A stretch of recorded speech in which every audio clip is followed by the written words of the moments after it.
Test. Mine is working. Test. And just want to make sure the title of the panel is the skills for the industry 4.4 Workforce 4.0, the skills side of digital transformation. Want to test. You can check your mic just to make sure What? it's working. Test. Yes. Great. Hi, everyone. Good morning and welcome to the podcast La Chaise Bleue. It's now our 4 days here at the Hannover Messe, the biggest trade show for digital technology for the manufacturer. And this year, 2025, of course, Canada is the partner country, so it's an honor to be here. We'll have a panel discussing about skills, workforce for the industry 4.0. So I'll let you guys introduce yourself, and the floor is to you. Have a good panel. Thank you, and welcome. My name is Peter Warrow. I'm the Director of Workforce Development Programs for NGen, and I'll be the moderator for this panel. So I'll let my colleagues introduce themselves.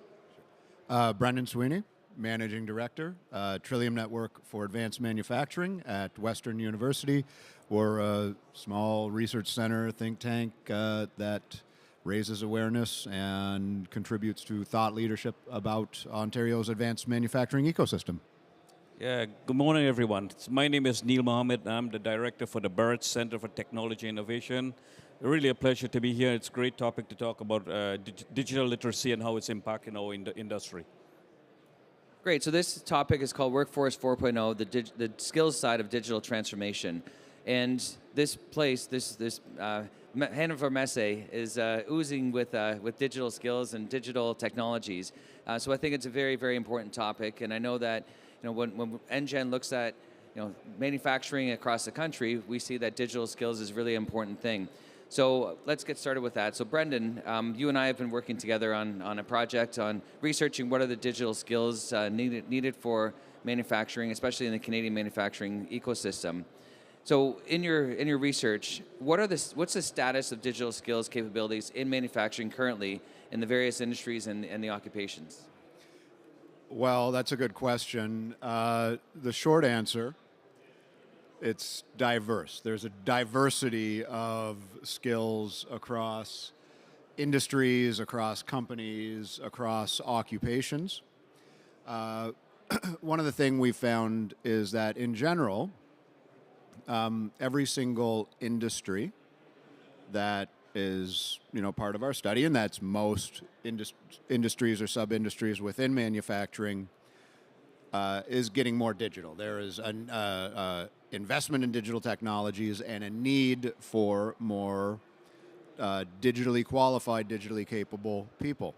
How that's rolling out is not necessarily uniform.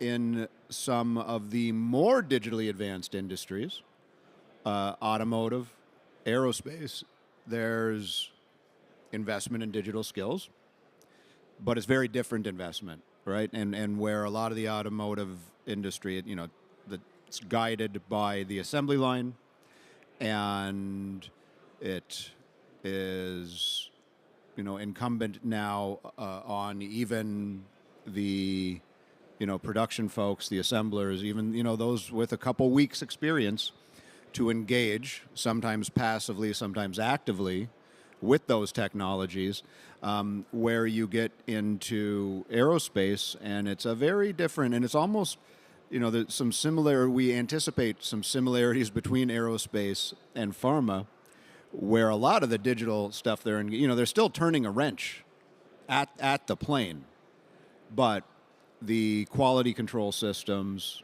and the work that needs to be done for regulatory compliance is increasingly digitized. At the same time, we are looking into smaller companies in other industries, and food and bev is one. Had an interesting conversation with a craft brewery in Guelph with about 40 employees. And it started off, oh, no, yeah, we don't really have anything too digital. And then we had an hour conversation about the 3 different apps that brewery staff are expected to engage with on the Siemens brew house that is in here. So there's different approaches, different industries, different companies. And then, we're also looking at it occupation by occupation. In Ontario, we have an exceptional post-secondary, a network of post-secondary institutions.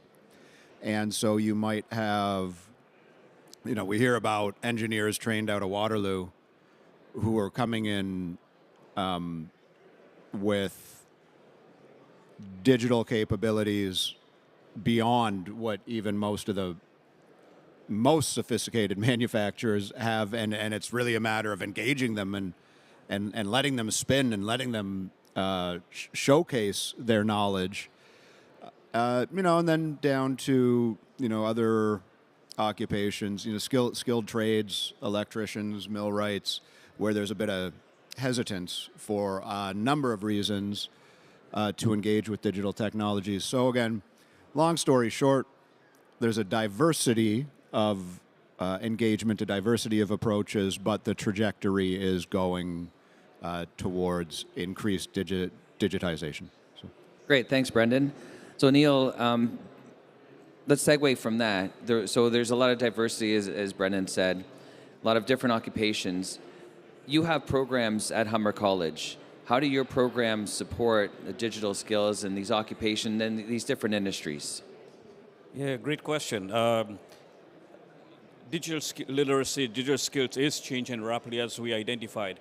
I think, first off, I would like to say we have to understand, define post-secondary. Post-secondary, always known for its traditional applied learning. So that being said, we need to align ourselves with industry, so which participate in things like program advisory committees and so on to help shape our program. So in the case of digital literacy, we have at the Bird Center for Technology Innovation, we got about 11 strategic partners. They are technology drivers, and it really was important for us to align ourselves with these technology drivers. So they are now helping us understand the trends and how the trends will impact the industry needs. So this is now being reflected across all our programming. There is actually a digital literacy strategies that's implemented throughout our programming, which includes things like critical thinking, logical problem solving, which is, again, it's embedded throughout our program. So I like to define post-secondary, the type of work we do is into two categories. There's the post-secondary work, and then there's the non-post-secondary work. So traditionally, yes, we deliver a lot of programming. We align with industry. We create what industry is looking for. Sometimes, as my colleague said here, the adaptation does take a fair bit of time. We also see that technology is advancing at a very, very rapid rate, and the adoption takes a fair bit of time. On the non-post-secondary side, which is a huge portfolio of post-secondary institutions, we offer a number of ways to help industry with their literacy adaptation. And that can be through our continuing education program, which is offered in the evening, on the weekends, so industry can send their employees. We also have what we call custom training. So we can bring a facilitator to an industry.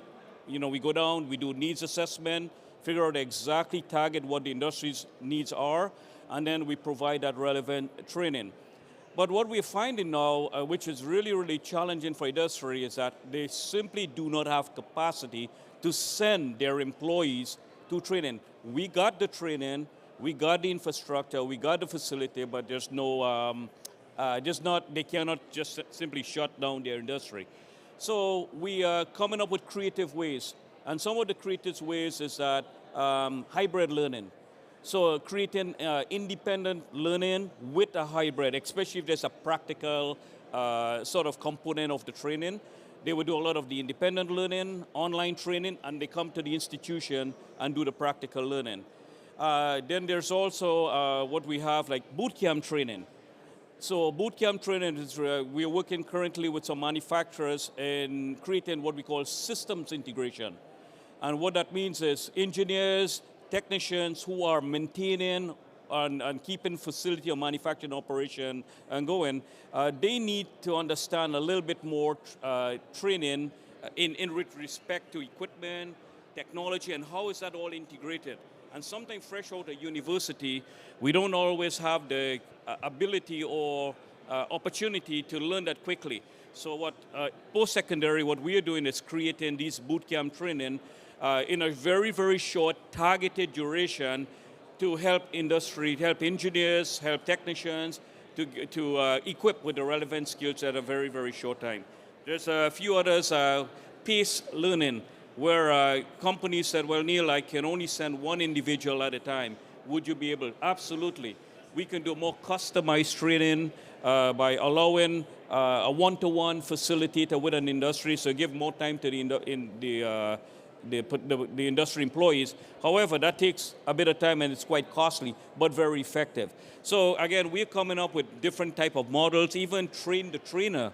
If there's a large amount of employees that needs training, so maybe it makes the most sense to be creative, create the curriculum, train a trainer, they deliver it to the company. So there's so many different models, delivery models, and we are adapting to this level of needs. Great, thanks, Neil. I'm going to throw this question out to both of you. So we're talking about digital skills and digital skills for industry, and they need to adopt those digital skills. So tell me more about what you think the importance is for partnerships between academia and industry. So how do you work together, and how do you bridge that gap between making sure that they're more or less aligned with what they need to get done and to adopt digital skills? I can give it a go. Absolutely. And again, just sort of echoing what I said earlier, it is very critical to align ourselves with partnership. And with respect to with respect to how that alignment, I mean, it's not easy said and done, but again, industry recognize it.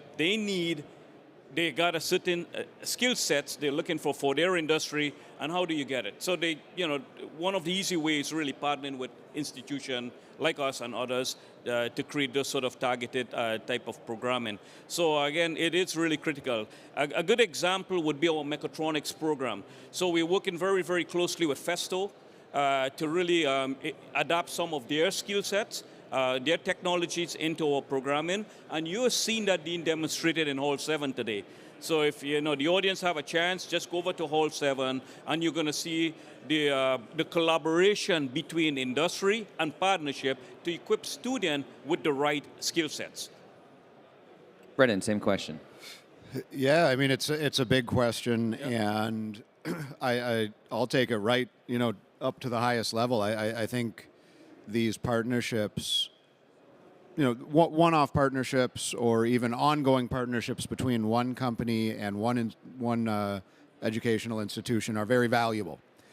But I think we need, at a national level, a broader strategy to normalize partnerships between the governments that in Canada provide a lot of the funding for education at the post-secondary and the secondary and elementary level. We need to kind of have regular and more normalized engagement of industry with those educational institutions. And, within that, you might have very, distinct kind of one-off initiatives. But I think that this has to happen more regularly with more resources and probably with more dedicated commitment by industry, by employers, but also communicating the value to industry and to those employers of doing so. Or why would they want to do it? I think we have probably some really good examples in Germany of how you can do that. I think we could probably look to South Korea as well for examples where, some of the, whether it's a prominent company in a particular city or region, or whether it's just, one of the companies that is, what's the best way to put it? Omnipresent across the entire the entire economy. In in Canada, maybe that's one of the banks, or maybe that's Maple Leaf Foods or Magna. But I think these have to be encouraged and part of a broader national strategy that says, partnerships are important, and here's how we're going to do it. So I'll get to one more question. We're talking about digital skills, and these are highly, high-tech skills. You need a lot more schooling, education, but we also have fundamental skills that we need to make sure that we have as well in order to get to that digital skill level.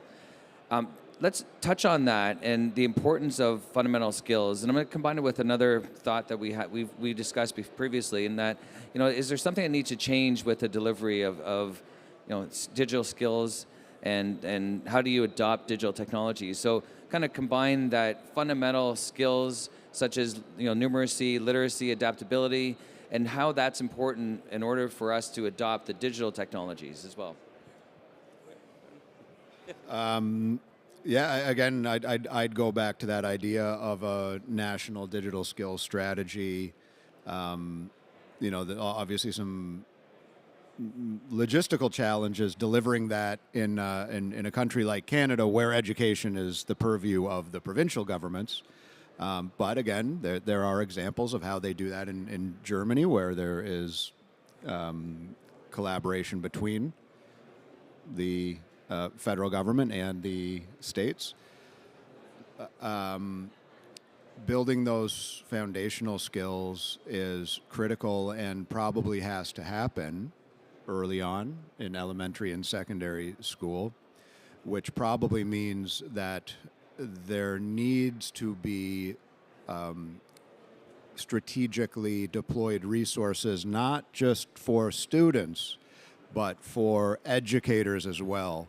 And that is, that's a real change in mindset, at least in Canada and North America, that you're going to have to spend time teaching the teachers how to use these digital technologies and resourcing that part of it.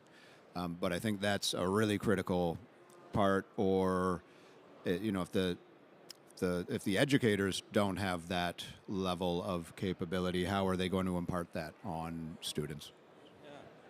So I'll take it down to the institution level. From the political level, we know there's some work needs to be done. But from the institution level, we got a department that looks after fundamental skills. So an example would be when an industry partnership needs some help. What we would do is, we would connect with these various departments, and a number of the training that we do for the fundamental skill communication would be an example. They would, as you're adopting digital literacy, you're working with technical devices, robot, HMIs, and different kind of technology. So you really do need to understand and communicate that effectively with technical people on the shop floor. So we do technical communication at the post-secondary level, customized again, of course, to that industry, so we can shape some of the language that maybe the acronyms that they use within the industry. So yeah, so I think it is quite important, and we try to embed it just about in every one of the, I would say, the contract training or the continuous training that we do for the industry. And it's almost, a company comes to hire our graduates, and the first thing they said, well, Neil, we know you got the technical skill. What about the attitude? So it's the two things, attitude and amplitude. So really, it's really important for someone to have that sort of fundamental skill set, and having the resources in-house to work with the industry to create that level of literacy or prerequisite, I would say, before you get into some technical training. Can I pick? Yeah. Go ahead. Just picking up on that, and Peter's heard this, but the working title, code name of this project right now, I like to call it, that we're doing, I like to call it, technology is fun, yes, people are difficult. And in many ways this whole fair is a great example of it. In many ways, the technology is so far ahead of people's ability to learn it. I mean, you can barely comprehend everything that's going on just in one part of one room here. And so to expect that, all your employees at a commercial bakery are going to just be able to pick up on that. There in some ways, and this is, I guess, the pedagogy of it, there's only so many things one person can learn in a day. And I think that's important to recognize. I think it's also, if change can be difficult for a lot of people and is best done when it's incentivized, when people see the value in investing in those skills, and whether that value is job security during what we anticipate to be a rocky few months in the Canadian economy moving forward, whether that's an increase in job quality, right? Maybe, we're going to invest in this technology. We'd like you to kind of come along with us. It's going to improve productivity, and and as such, we'll be able to pay you more. Okay. Now we're talking, rather than just look at this new dashboard. We need you to hit the button every now and again when it goes red. So I think that is really important to understand the attitudes, culture, and incentivizing change properly. So this is a topic that we could probably talk all day on. Unfortunately, can't because we were running out of time. But thank you, Neil. Thank you, Brendan. Appreciate the discussion and look for us to talk about this further. Thank you, Peter. Our pleasure. Thank you.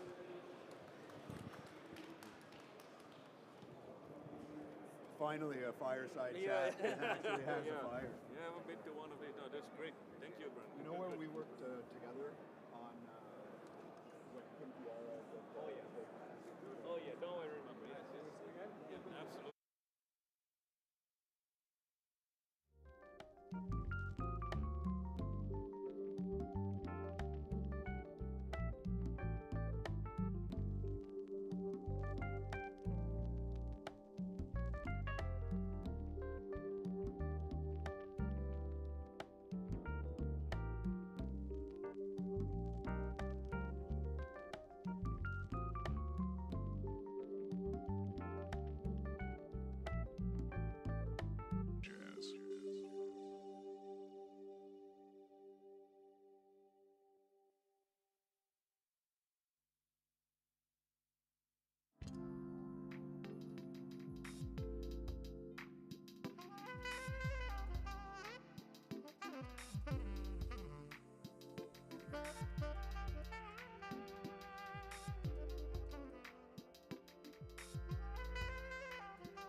Test, test, test. 1, 2, 3. Test 1, 2, 3.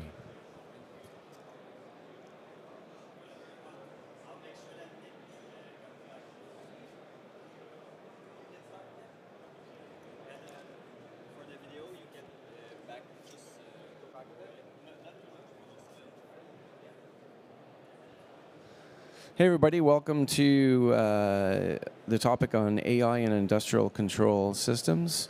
This is a really interesting area and the cyber threats that impact industrial control systems from the use of AI.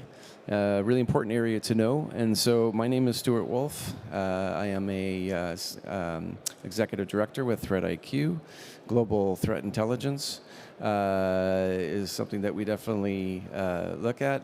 And we're focused on protecting our customers, looking at security threats, and specifically within the AI area. My particular role, I'm actually focused on sales and also delivery, but I have an extensive background originally as a system engineer, been in the business for over 30 years and in security for probably that long. I was in security before security actually became really cool. But AI is an interesting area, and we'll dive right into that. So as far as attacks against OT environments, this has been going on for a long time. One of the original Stuxnet was probably the original one that was back in Iran. And that was the first time I kind of realized that, oh, hey, we're starting to open up these OT environments to the IT side, and there's threats that can come in from IT to OT.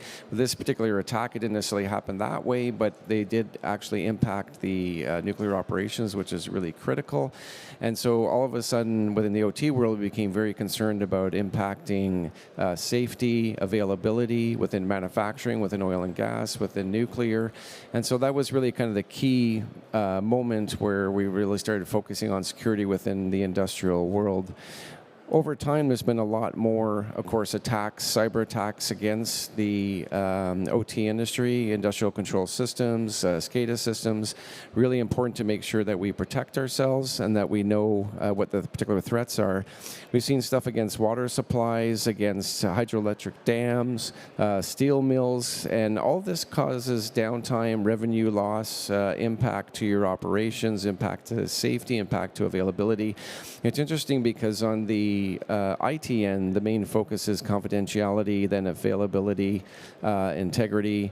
But within the OT world, it's a little bit different. Confidentiality is not the most important. The most important is availability, and then also integrity. And then confidentiality is somewhere down at the bottom, but confidentiality is really key because you want to be able to protect your data. A lot of the systems as well with an OT are older systems that don't necessarily upgrade in the same refresh cycles that you see within IT. And so a lot of these systems were never designed to be connected to the internet. They can't encrypt data. They don't have passwords, or you can't change passwords. And they're now vulnerable to attack from the IT side, and we're starting to see that throughout time. One of the main things that we're seeing now, of course, is the use of AI. So AI, like in anything, always has a good benefit, but there's also the bad guys that will use AI as well to create cyber attacks. One of the things that AI can do, because it's pretty smart to think about the way AI works, in a traditional program you have input and you have output. With AI, you're taking the output and you're feeding it back into the system again, into the program again, to then be able to learn from itself. And AI can really be beneficial within OT environments, industrial control environments, to make them more efficient. But the bad guys also use that as well too. So you can have AI systems that are smart enough to not only write its own malware, but also evade detection, and that's really key. So if you look at a lot of older systems that are more pattern-based type of systems, signature-based type systems, AI can evade those detections. So a lot of the security protections that we've invested within the OT and even the IT environments and industrial control environments can be now impacted through the use of malicious AI software evading detection, and looking that, in fact, it may actually appear as being valid, but either the pattern doesn't detect it, the signature doesn't detect it, or it's able to fool it to think that everything's normal, and that's really a big issue. The other thing that we really see as evading, not only evading threat detection, but also we're also seeing AI, essentially AI hacking as a service. And so there's a lot of hacking services that you can buy. For example, if you wanted to launch a distributed Nile attack service, you don't need a lot of intelligence to be able to do that kind of thing. Script kiddies can do that kind of work. And you'll see a lot of people using these services. Now they even provide, the criminal organizations will actually provide service level agreements as well. Now how you actually collect on a service level agreement from a criminal organization, that I have no clue. But you can use AI as a service to launch attacks against organizations as well, and they have very well trained models and data sets that they use to do those compromising attacks. So AI is needed for security, and there's a lot of good benefits. If you look at anything within security, there's a lot of tools that we have that are meant for good use, and so quite often they're actually used for malicious use as well, which is unfortunate, but that's just the way it seems to work. So you can use AI to detect anomalies within your environment because AI learns. It can actually detect those anomalies better than, say, traditional systems that are just based on statistical behavioral analysis and looking at signatures as well. AI will make the systems essentially smarter to be able to detect. And then also, of course, in continuously monitoring traffic. But the other thing, too, is it can also benefit the threat hunters. So if you're working with an incident response environment and you have an attack that's going on and you want to do threat hunting and you want to be able to figure out where that actual vulnerability is in the environment, what's the particular asset is exfiltrating data out to the dark web, then you would leverage AI to actually help you doing your analysis for threat hunting. So it definitely helps with incident response as well. As far as what's at stake, this is key not just within AI, but within any kind of attack within an industrial control environment. Because AI can fool systems, evade detection, it can allow you to think that things are behaving normally, and a sensor may think that there's nothing wrong, and then trigger an event. It actually can cause a lot of damage as well, because it's thinking that all conditions are normal, but in fact they're not normal, and that's where AI is really, really dangerous within ICS environments. So you can, for example, contaminate the water system with too much chlorine within the water. You can also disrupt transportation systems. There's a health and safety risk as well as, of course, economic losses, which is really key. And this is, a big thing within the industrial control environments, is that these environments, when they're down, they don't come back up right away like an IT system that you would reboot and you're good to go. With an industrial control environment, you could be down for 3 weeks or even longer, and so you want to make sure that in fact you can bring those systems up with as much less economic loss as possible, and so that's really important. And as far as what we have seen out there, we're now starting to see AI attacks out in there in the wild. There's not a ton of stuff if you actually Google and look at AI attacks in industrial control systems. It's still relatively new, but it's definitely real and it's definitely happening. So it's something that we need to be aware and make sure that the protection mechanisms that we have in place are adequate to be able to protect ourselves. One of them is Cyber Avengers. So Cyber Avengers, what they actually did was they attacked a water facility, not only in Iran, but also in the United States as well. But they also used ChatGPT. And so ChatGPT is an interesting one because ChatGPT can not only provide data that is not necessarily accurate, but you may assume that it's accurate, but the hackers also use it to be able to figure out what are default passwords within a particular system, what are the default ports within a particular system, what company has what particular assets. So you can do a lot of fingerprinting and a lot of initial discovery, all through use of ChatGPT, which makes your hacking ability a lot faster and a lot more effective. And using that, plus of course as I mentioned, AI as a service, which allows you to use a cloud-based service to essentially attack systems with very little skill, becomes really dangerous and really concerning. The other other piece is you see AI within the automobile industry. We've seen attacks where it has actually caused downtime, and of course that's a huge amount of monetary loss.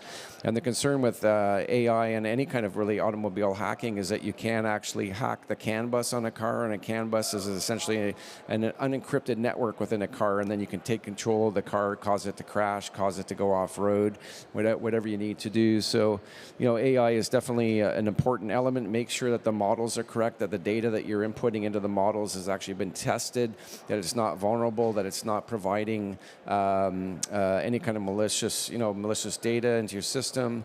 And so one of the biggest challenges, of course, and this is a challenge in cybersecurity overall, is that there's, because it is pretty new, people are trying to understand how AI actually impacts their overall organizations, and they have a lot of traditional defenses that are in place, but they may not be smart enough to detect AI that can fool a signature-based or pattern-based detection system. So you need something that can actually detect those threats that are going on.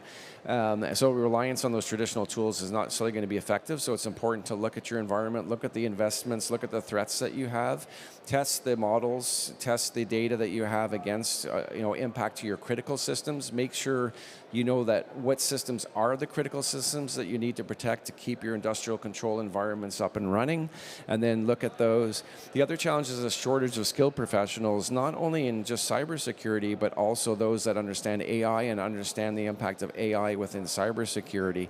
That is also really even more rare skill set.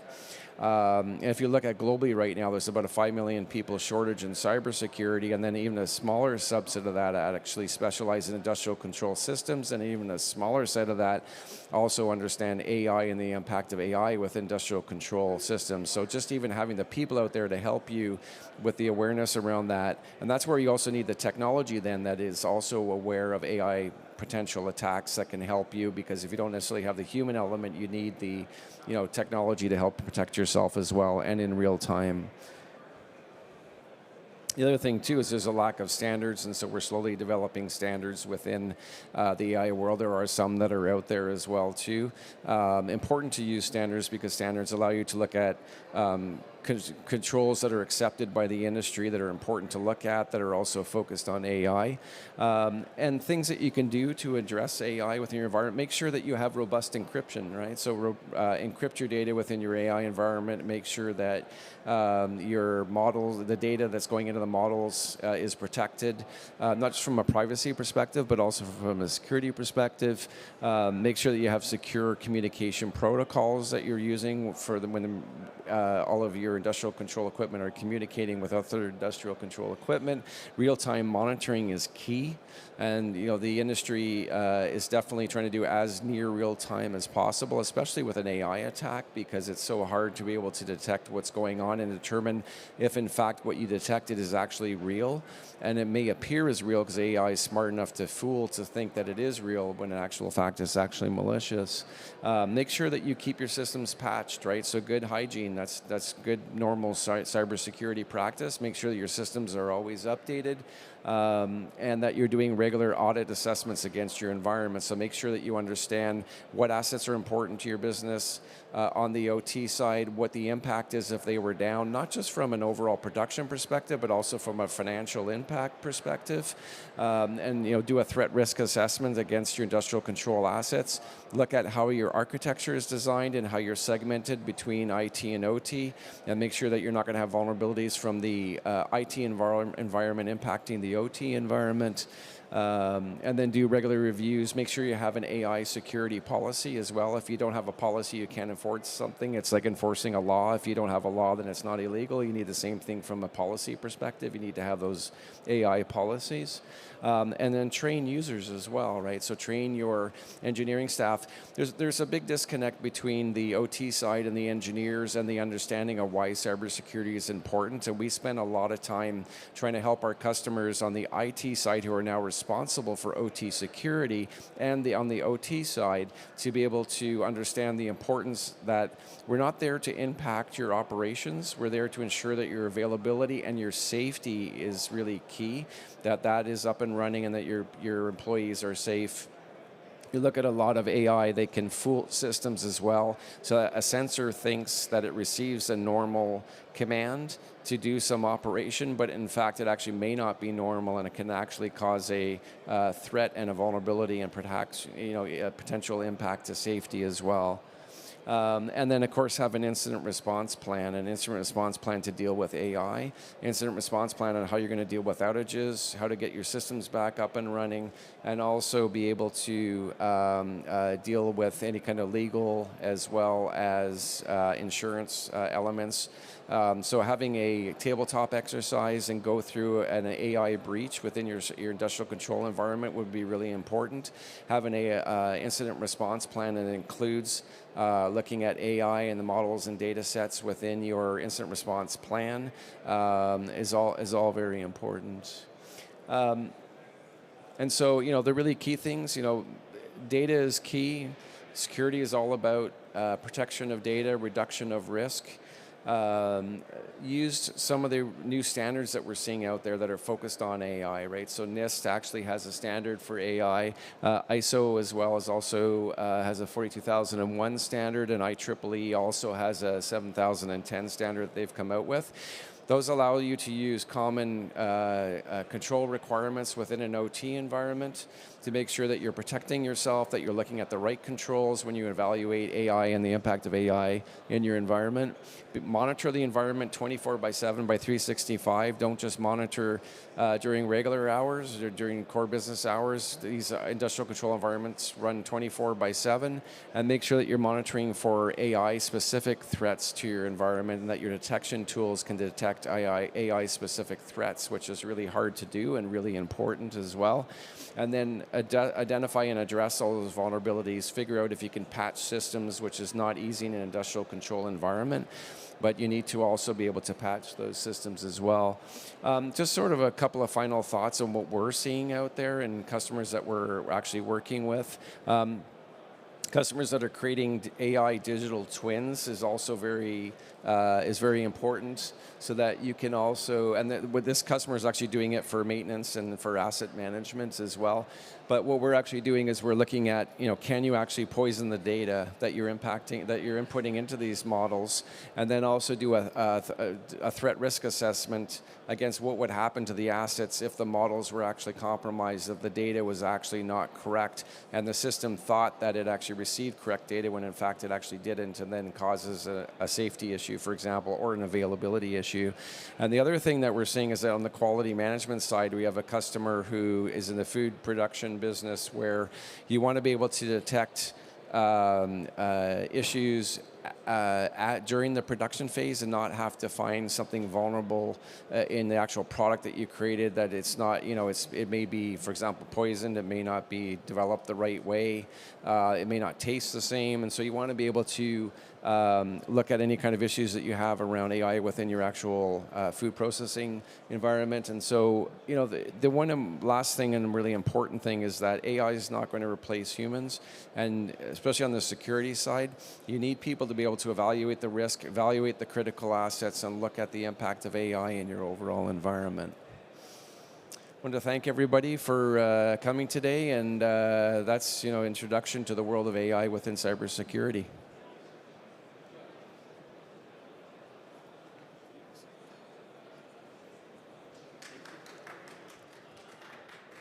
Thank you, Stu.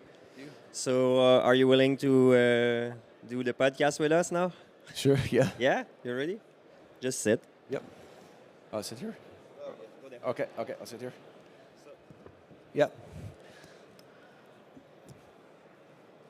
I'm just gonna ask a few questions that I had while you were speaking, and then we go more open on yourself. Okay. So, Stu Wolf. Yeah. Am I pronouncing that right? Yeah. Okay, and I'm gonna ask you a bit about your blog. Sure. Or how I got into cybersecurity overall. Yeah, that's it. By that, I asked a couple of questions. Sure. Just Sounds good.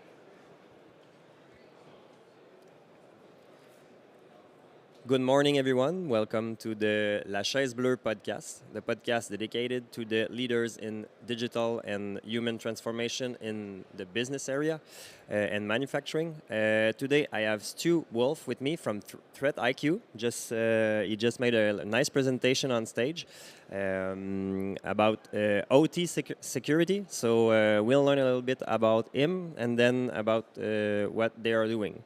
So, Stu, where do you come from? How did you come to be in the cybersecurity space?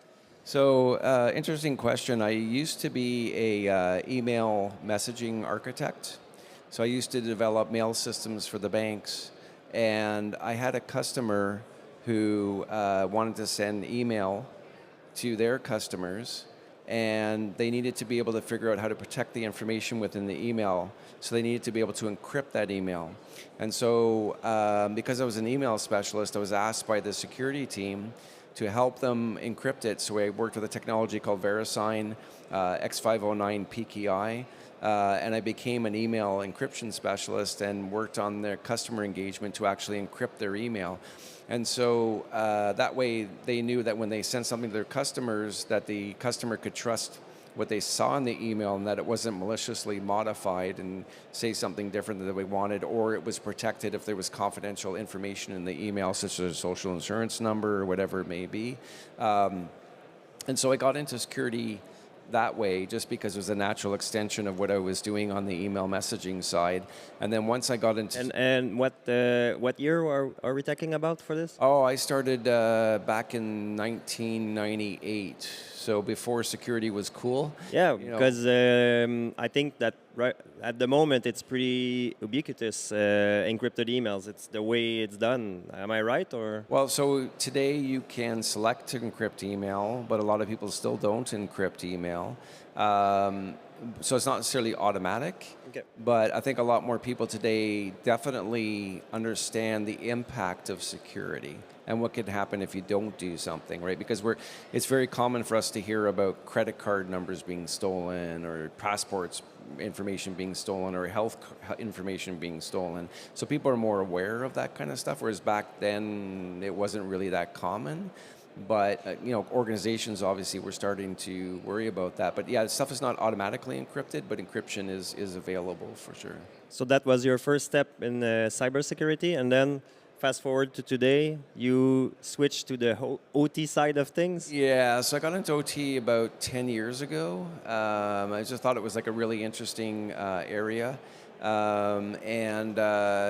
at the time, I was working for a large networking company, I started going out with utility companies and just starting to learn about the OT world, and I thought, hey, this is kind of an interesting area, different than IT security for sure, because the technology, the terms, the protocols, everything is very, very different. But security is security is security, so I was able to use the concepts of security and apply that when I got into OT as well. So. Okay, great. And from my understanding is that OT was not as much broadly attacked as it is right now, and we became aware of it with Stuxnet, like you said in your presentation. But is there something that we don't know? Is it more attacked than we think, or? Well, so the cyber attacks have been there for a long time.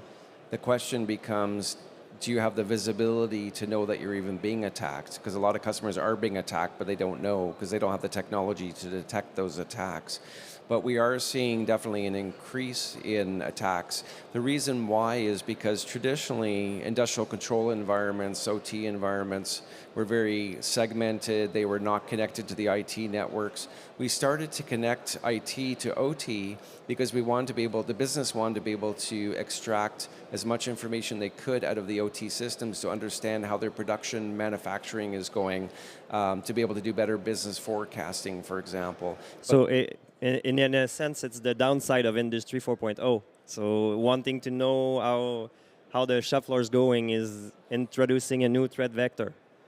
And it is, and so you're also getting, systems also that are very old within these environments that you're now opening up to the internet.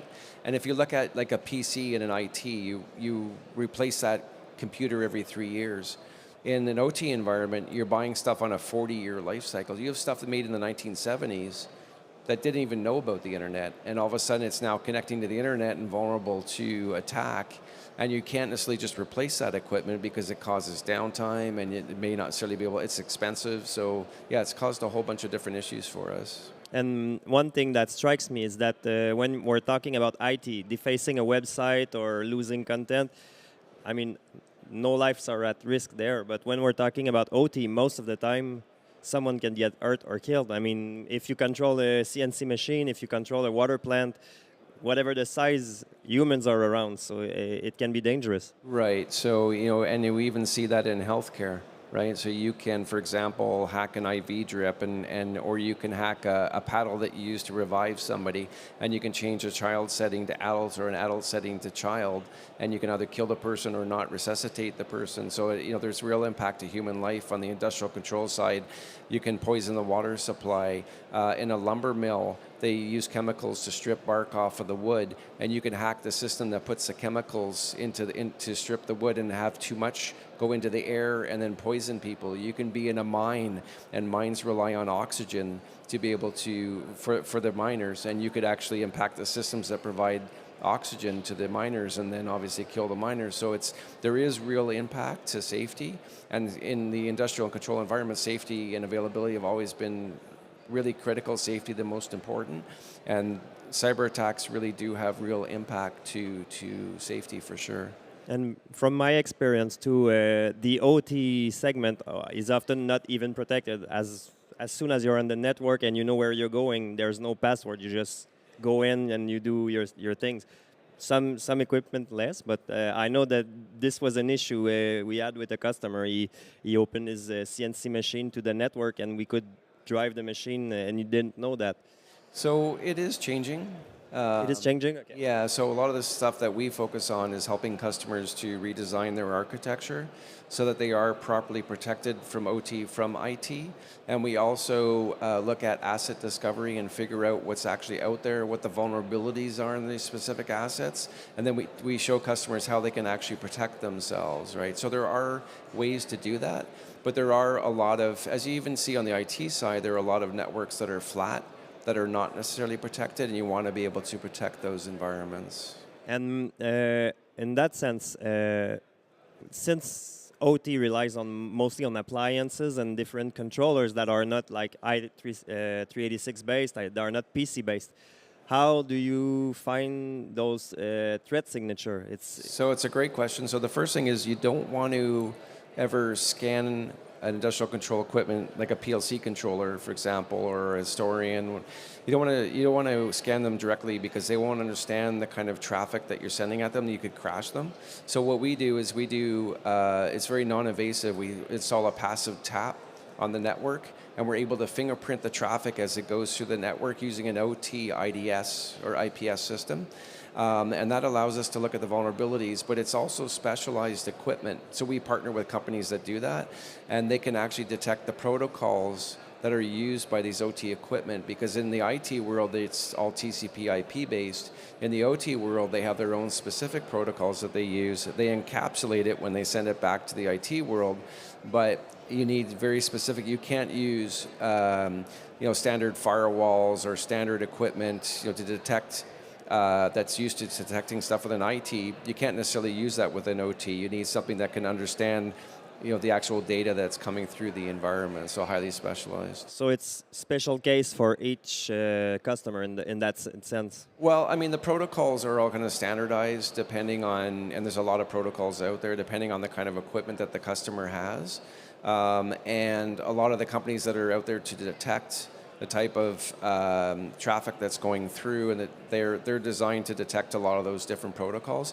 The bigger question becomes, when you find a threat within your OT environment, what do you do with it? Oh yeah. Right? So you can segment off that device. You can use network access control to make sure it has certain security posture before allowing it on the network. But you need to be able to. the biggest challenge really is if you identify a vulnerability, trying to get a manufacturer to provide a patch is difficult, and to be able to find time to apply the patch because you don't want to have downtime could be very difficult. But meanwhile, you have to do something. You either segment off the device or you try to patch it, because otherwise that system becomes vulnerable to other systems and can spread within the network. And we're connecting to cloud now too, and we have remote access solutions coming into the environment as well to do maintenance on different equipment. So there's a whole bunch of things that are going on now that's different in OT. Oh, interesting though. And one thing that struck me, you said AI in OT. I didn't know that was a thing.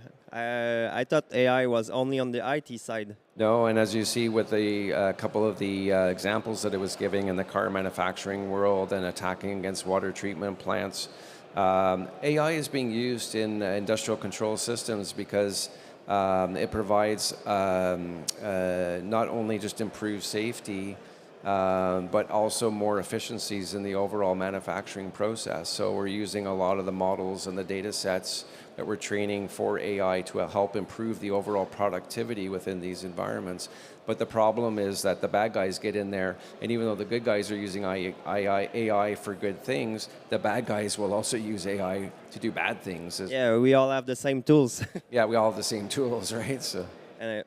And one thing I wanted to ask you, you talked about script kiddies. That was not a thing for OT before. I mean, normally you would see state actors, people that had great means, but now you can have script kiddies, and because of the new LLM models and the accessibility, I think. And also because of AI as a service. So think of it as hacking as a service. So you can go out to the internet, and somebody has for example, on the IT side or even OT side, they have a distributed denial of service attack you want to launch. They have the full platform. They provide SLAs, which I never figured out how you collect on an SLA with a criminal organization, but they provide service level agreements. And I wonder how they work with customer service. Yeah, exactly, right? But even on the AI side, so you can do that as well too, right? And there's a lot of open source models, like through Hugging Face, for example, where people just upload their own models and their own data sets. And you can, but the question then becomes, if you're going to use that for your own environment, do you trust those models and those data sets? And you really got to look at the security, because they may leak privacy, they may give you the wrong information. You could use, as I mentioned, you could use ChatGPT to... And you mentioned model poisoning too, that they would introduce vulnerabilities in the training data to make sure they get down to the operational part. Exactly. Yeah. So it's a long shot game. They're preparing the model so that it will be used in a couple of years and poison the data from that's right. the get-go. And the danger of that is that you could have a sensor that thinks that it's seen the right thing, and that so it does a specific action, and everything looks normal, and none of the systems detect anything as abnormal. But meanwhile, that action that it took can be a vulnerability, can cause issues on safety, can poison the water supply, can do multiple different things. So we have to, the main thing is, we've been focused on security in OT, but we also need to now look at AI and how it can trick systems, how it can evade pattern detection within systems, and have the right technology to be able to detect those vulnerabilities, because traditional technologies won't necessarily be able to protect you anymore, right? So it's just awareness is really key, right? And most people are not passionate about cybersecurity. People that see us from the outside, the IT guys, we're weird. What drives you in this fight or in this work line? Yeah, so really important to help our customers protect themselves because of monetary loss, because of risk to human life. Security often is an afterthought. They see it as an expense rather than something that you need to do to be able to protect your enterprise. In the OT environment specifically, you get a lot of variations. You have now IT with the CISO is now responsible, security team is now responsible for OT, but the OT or engineers are more concerned about, did my valve open or close? They don't really care about, my historian got hacked, or, they don't really understand the impact of it. My question was more like, what drives Stu? What do you Oh, like in that domain? I love I just love cybersecurity. Like I find the whole interesting. Security is all about exception thinking. It's they call it the field of the professionally paranoid. So it's always about if this happens, what about this? And I like that kind of like, oh, okay, so you live in kind of a dark world, but I like the sort of the understanding, what can happen, and if you're trying to protect yourself, you need to think about this. And I find The that puzzling, exciting. the puzzle and The puzzle and the solve it, yeah, that I enjoy that, right? So. it's cool. So, Stu, thanks a lot for your time today. It was really interesting. I really enjoyed the presentation and the session with you. And where can our audience join your company? Yeah, so we are in Hall 17 and A44. Definitely come by. We have all kinds of services that we offer to help our customers protect themselves, not only within IT, but also within OT. And we have a big focus on industrial control, OT, nuclear, oil and gas, water treatment plants, you name it. We help our customers protect all those environments. Well, thank you. Have a nice day. Great, thank you.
Hello, hello. Moi, je suis toujours prêt.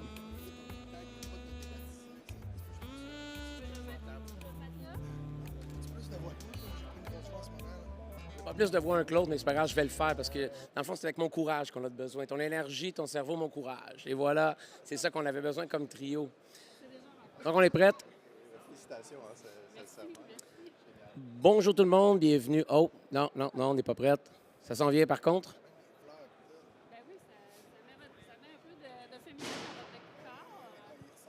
Ça, c'est tannant, son affaire. C'est drôle.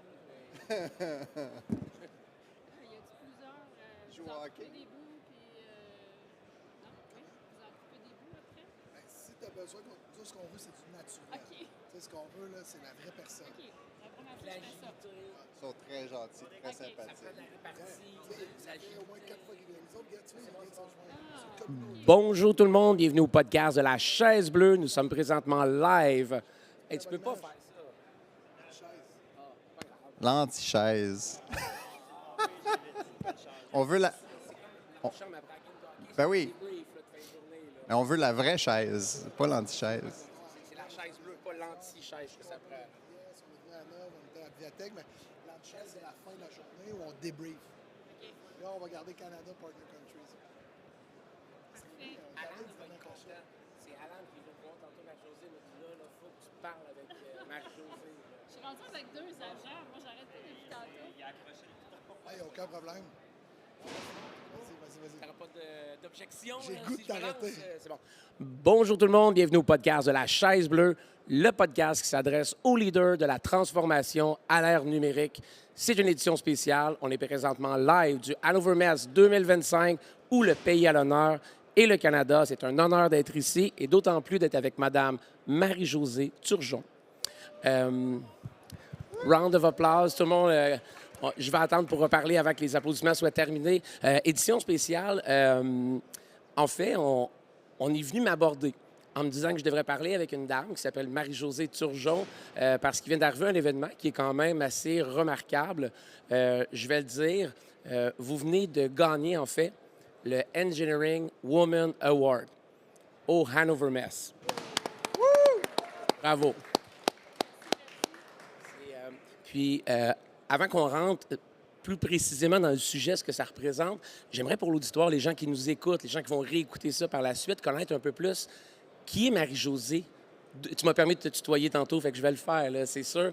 Tu sais, j'aimerais te connaître un peu. Savoir background, d'où tu viens. Je veux apprendre à savoir qui est Marie-Josée, en fait. D'où viens-tu? Ben, en fait, si on commence, ça peut être long parce qu'il y en a tantôt qui m'ont dit, en fait, à la cérémonie, qu'ils n'allaient pas dire que j'étais vieille, mais que j'étais wise. Donc, On va décaler tous les autres podcasts pour passer du temps avec toi, Marie-Josée. Merci. Donc, effectivement, donc j'ai un background en génie chimique. Donc, moi, j'ai étudié en ingénierie à l'Université Laval. Je viens de Québec. Puis après ça, j'ai commencé à travailler chez IBM dans le domaine des technologies. C'est quelque chose qui m'a toujours intéressée depuis que je suis toute petite, de démonter des choses, les remonter. Fait que j'ai toujours su que j'allais aller dans un domaine similaire, sans vraiment nécessairement savoir quoi exactement. Puis j'ai commencé en génie, puis j'ai beaucoup aimé ce que j'ai fait. J'ai beaucoup aimé la technologie, en fait. Donc, tout ce qu'on était capable de faire, travailler avec l'infiniment petit, parce que dans le fond, ce qu'on travaille, nous, c'est plus petit qu'un cheveu. Donc, ça prend des bons yeux et des bons équipements pour être capable de voir tout ça.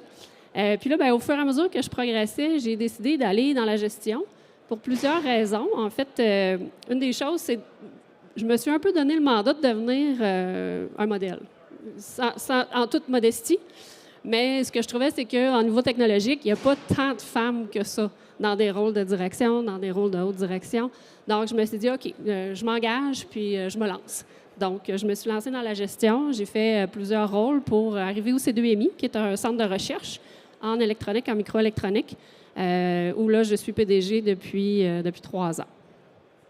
Puis, c'est quoi qui représente ce prix-là, d'un pour l'industrie, mais aussi pour toi? Bien, écoute, pour moi, c'est 30 ans de carrière. donc, pour moi, c'est d'autant plus intéressant d'être reconnu dans mon domaine.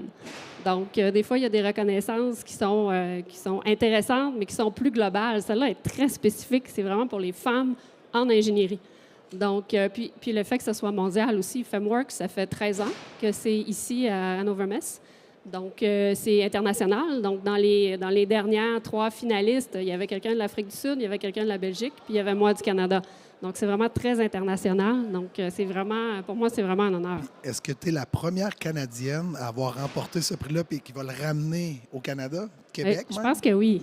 Oui. Oh, wow! J'aimerais savoir, Marie-Josée, quels étaient les critères de sélection pour arriver avec la lauréate au niveau de ce prix? Bien, en fait, il y a un comité en fait, qui décidait le gagnant. Ce qu'on devait fournir, nous, c'est notre CV. Dans le fond, notre background, dans quoi on avait étudié, puis des réalisations qu'on a faites dans notre carrière.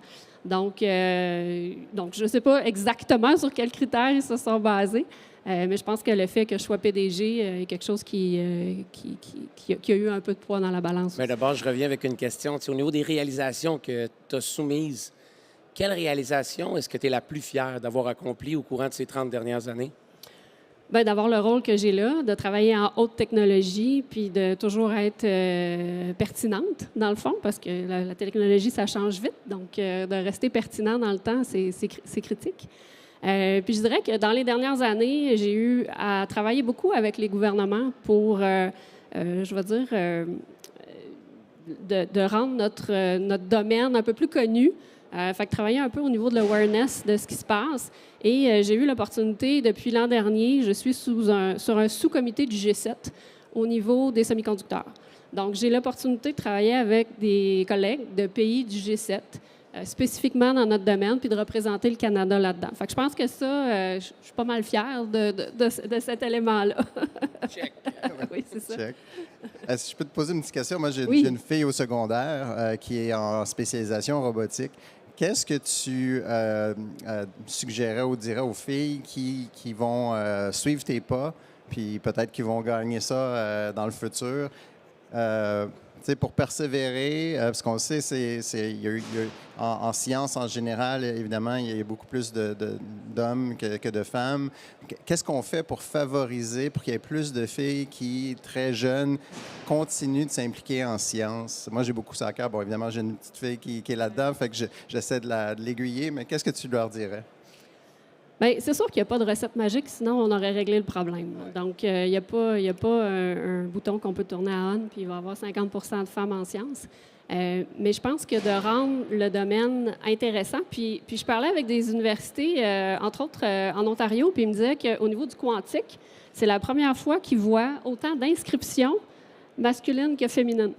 Donc, il y a des technologies on a une comme parité, ça. là. Exact. Il y a des technologies comme ça qui ont l'air d'attirer les femmes. Donc, je pense qu'il faut juste rendre ça un peu plus attrayant, surtout avec des modèles, des fois.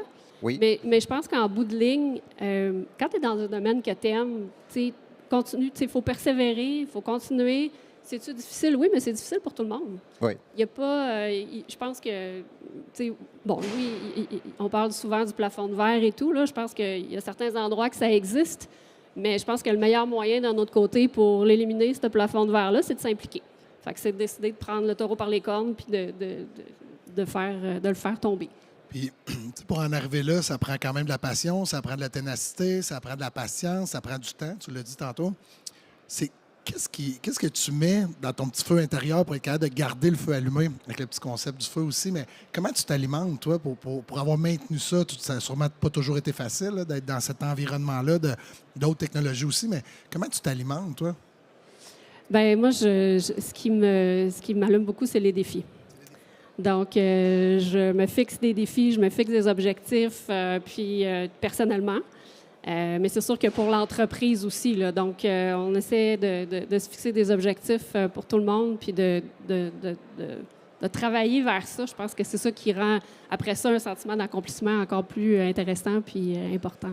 Je tiens à dire là, que le podcast n'était pas prévu. Puis c'est la plus belle crowd qu'on a eue à date.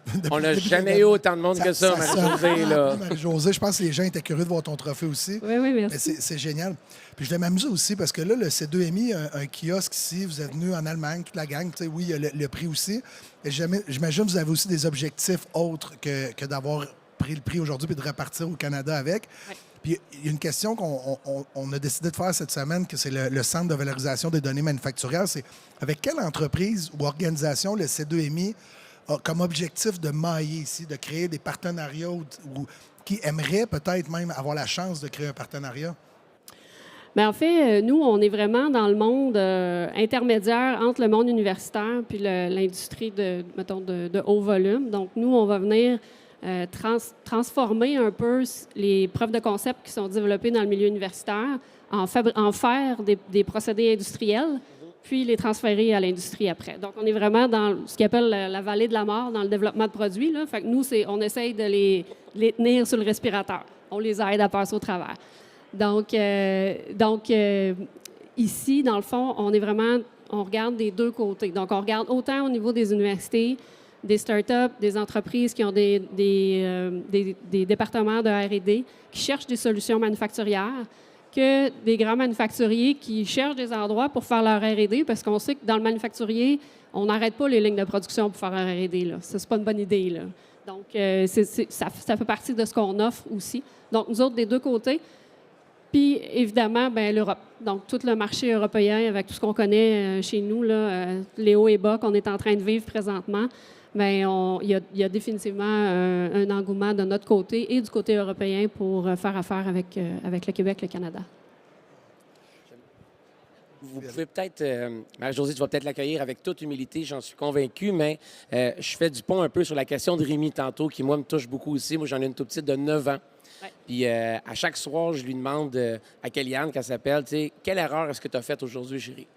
Puis là, elle me nomme une erreur. Puis la première chose que je fais, c'est un gros high five pour essayer de dédramatiser puis rendre ça possible de faire des erreurs. Tu sais, je pense que je suis pas une femme, mais il y en a beaucoup que je côtoie dans le milieu du travail qui ont un peu le syndrome de l'imposteur, puis d'avoir tout 100 des critères de qualification avant d'appliquer sur une job, pour le syndrome de la perfection un petit peu.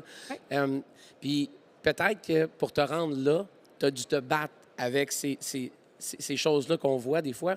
Est-ce que, puis ma question, c'est de savoir, quelle femme est-ce qui a été un petit peu une inspiration pour toi, un mentor pour toi tout au long de ta carrière? À qui est-ce que tu regardais pour t'inspirer, pour te battre pendant ces 30 dernières années-là, pour te rendre aujourd'hui avec un prix de la sorte? Bien, ça va l'air super cliché, là, mais je dirais ma mère, Ah! qui est nullement dans le domaine technologique au contenu. Mes parents, ni un ni l'autre, sont dans le domaine technologique, puis ont fait 2 ingénieurs. Allô, maman? Oui, salut, maman. Elle écoute YouTube tout le temps. Elle écoute la chaise bleue, ta mère? Elle va l'écouter maintenant, c'est sûr. C'est certain, là. J'aime ça. Donc, en fait, parce que la chose que ma mère m'a toujours dit, quand je faisais des erreurs, quand il y avait des situations, c'est « Marie-Josée, tu es capable de faire ce que tu veux. Tu peux faire ce que tu veux, où tu veux. Et même pas de doute, continue. » Fait que je pense que ça m'a, je dirais, poussée. Puis c'est encore aujourd'hui ce qui me revient quand j'ai des doutes par rapport au syndrome de l'imposteur ou des choses comme ça, là. Donc, je me dis, bon, OK, ma mère, elle me connaît assez bien. Fait que si elle est capable de me le dire, il doit y avoir un peu de vrai là-dedans, là. J'adore ça. Vous avez de la suite d'inviter, Marie-Josée. C'était ma question qui s'en venait par la suite. C'est là que je m'en allais. Fait que génial. Je vais pouvoir relayer cette parole-là à ma fille, c'est certain. Tout à fait. Est-ce que tu fais du sport ou une activité en dehors du travail? Là? Oui, je fais d'autres choses que travailler. Ouais. J'ai deux grands gars aussi qui me poussent un peu aussi là, à bouger. Mais quel sport que tu fais ou quelle activité que tu t'adonnes beaucoup?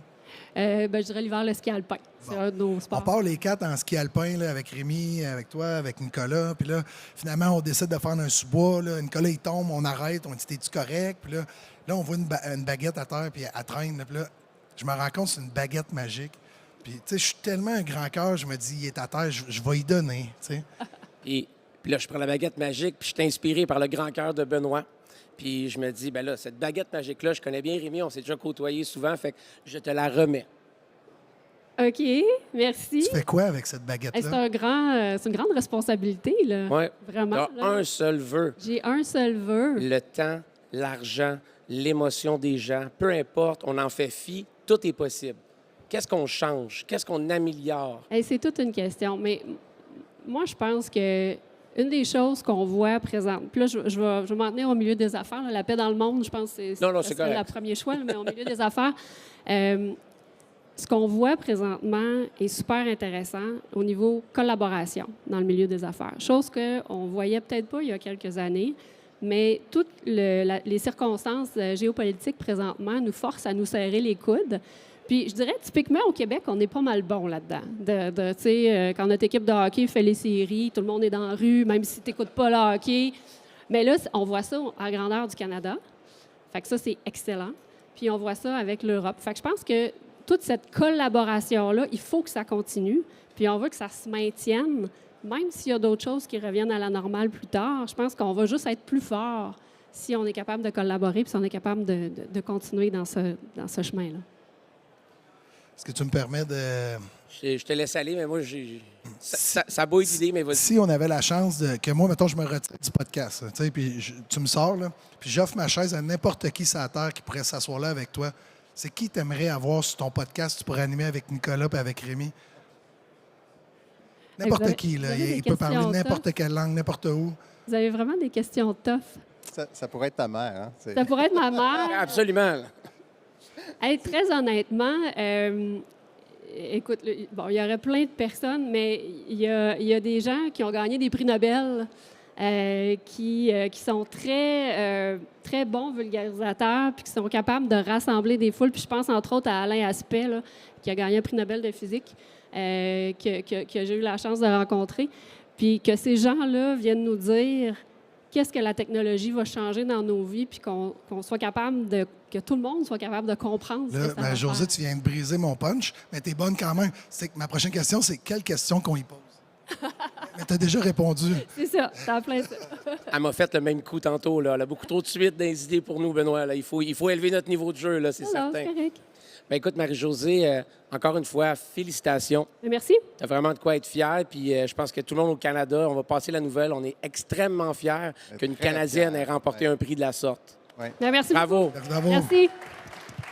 On va prendre une photo de groupe, là.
Alors, Frank, je pense que ça fonctionne, le micro.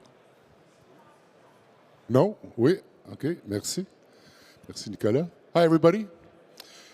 In a couple of moments, we have a special announcement. Just waiting for Jay to head over here. He's going to be here in any moment. And our friend Remy was just on the stage. Where is? Here he is. Come on over, Remy. Okay. So bear with us. We have a special announcement. It won't take long, but I think it's worth the time. You know, with the times as they are, it's important that we look at new things to do and better ways to be better companies. So I think this is one of the things we're going to really excel at soon. So bear with us. Give us a moment or two. Stay tuned. Join us here over on the stage for a special announcement.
Hey.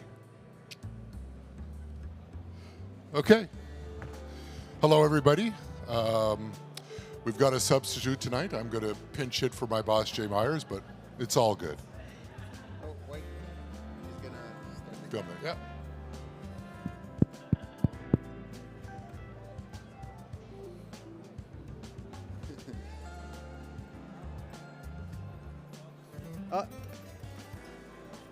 Okay, 2 more minutes for the techie. We're generating suspense on purpose. Hope everybody's enjoyed the show. This is the Digital Hall in Hall 17. Hope everybody's been having a good show so far and making great contacts and meeting some really interesting people. I know I have, and got an interesting person up here and know some people in the hall. Same here. Frank knows everyone, right? So if you need to be introduced to someone, talk to Frank. We all know this, right? We have a good team at NGen, and we really want our companies to do well. We have great support by ISED. You know, ISED's been our great supporter here.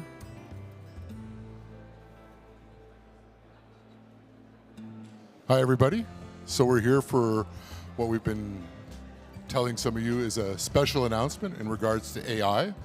NGen I've been working on a board of AI for manufacturing. Is something I started a few years ago from one of our advisory boards, and the team that I brought together of experts deemed it important to build a vertical because it is such an important piece of information that we need to educate manufacturers with. So I was happy enough to bring Remy Duquette on board, and very, very pleased.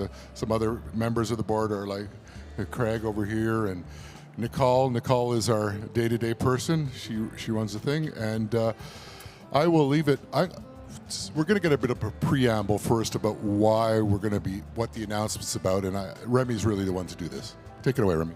Excellent. So as we all know, AI in manufacturing needs to be leveraged to essentially propel Canada in general from a manufacturing standpoint to new heights, right? We've all used traditional statistical-based methods, to improve our manufacturing, and continuous improvements programs have been going for a long time. But right now, it's about time that we leverage all this ecosystem that you've seen this week at Hannover Messe and really put a stake in the ground as to AI for manufacturing in Canada.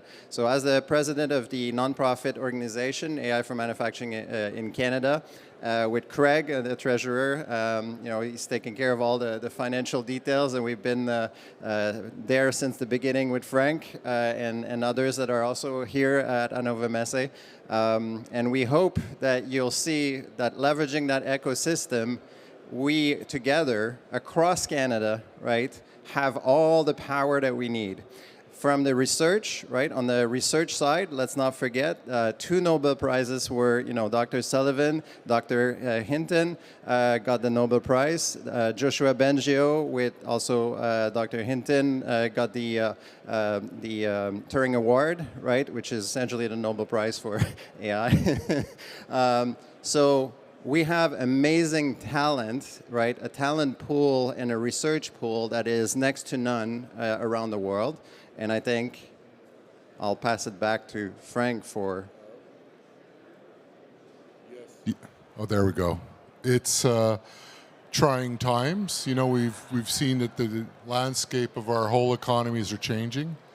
And everybody understands one of the reasons we're here is companies need to do something different. They need to be imaginative and proactive. So I don't know, do you say it or do I say it? You say it. Me say it? You're from NGen. Oh, okay. So I'll be NGen, supporting Next Generation Manufacturing Canada, and AI for Manufacturing Canada, we are going to predict and make Canada the world leader in AI for manufacturing adoption. Our businesses will be the best, because we know how, and we that. So join us on that journey, And please reach out to Nicole, myself, Remy, if you want to join us on that journey. AI for Manufacturing Canada is a really great endeavor. We work close with NGen. We're symbiotic, and please join us in that travel, and we're going to be the best. We're just going to be the best. Thank you. And we're giving ourselves a deadline by 2030 to be the best in the world, right? It's important to have a milestone. So let's revisit that milestone in 2030 here, see where we're at. Excellent. Bye.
All right, testing. Yeah. And when you speak, about one fist away from the mic. Speak like that, not like that, because we Check. Perfect. All right. Hi, everyone. and welcome to the podcast La Chaise Bleue, which is dedicated for the leader of the digital transformation age in our manufacturing businesses. We have the pleasure to have a special edition today. We're going to have these two gentlemen talking about what long-term technology is doing, maybe mission of the company, and we may follow with some question in the room, so I'll be there to assist when needed. Let me know. Stage is yours. Have fun, guys. Thank you. Thank you, Nicholas. Yep. So good afternoon, everyone, and thank you for participate our presentation for today. And hopefully you already soaked up and from yesterday's party, right? So today we would like to introduce some of our company and also introduce some technology to all of you. Maybe you can deal with the digital transformations, right? So today's topic is keep production promise with virtual commissioning. I know many of our customers might experience. Oh, hold on.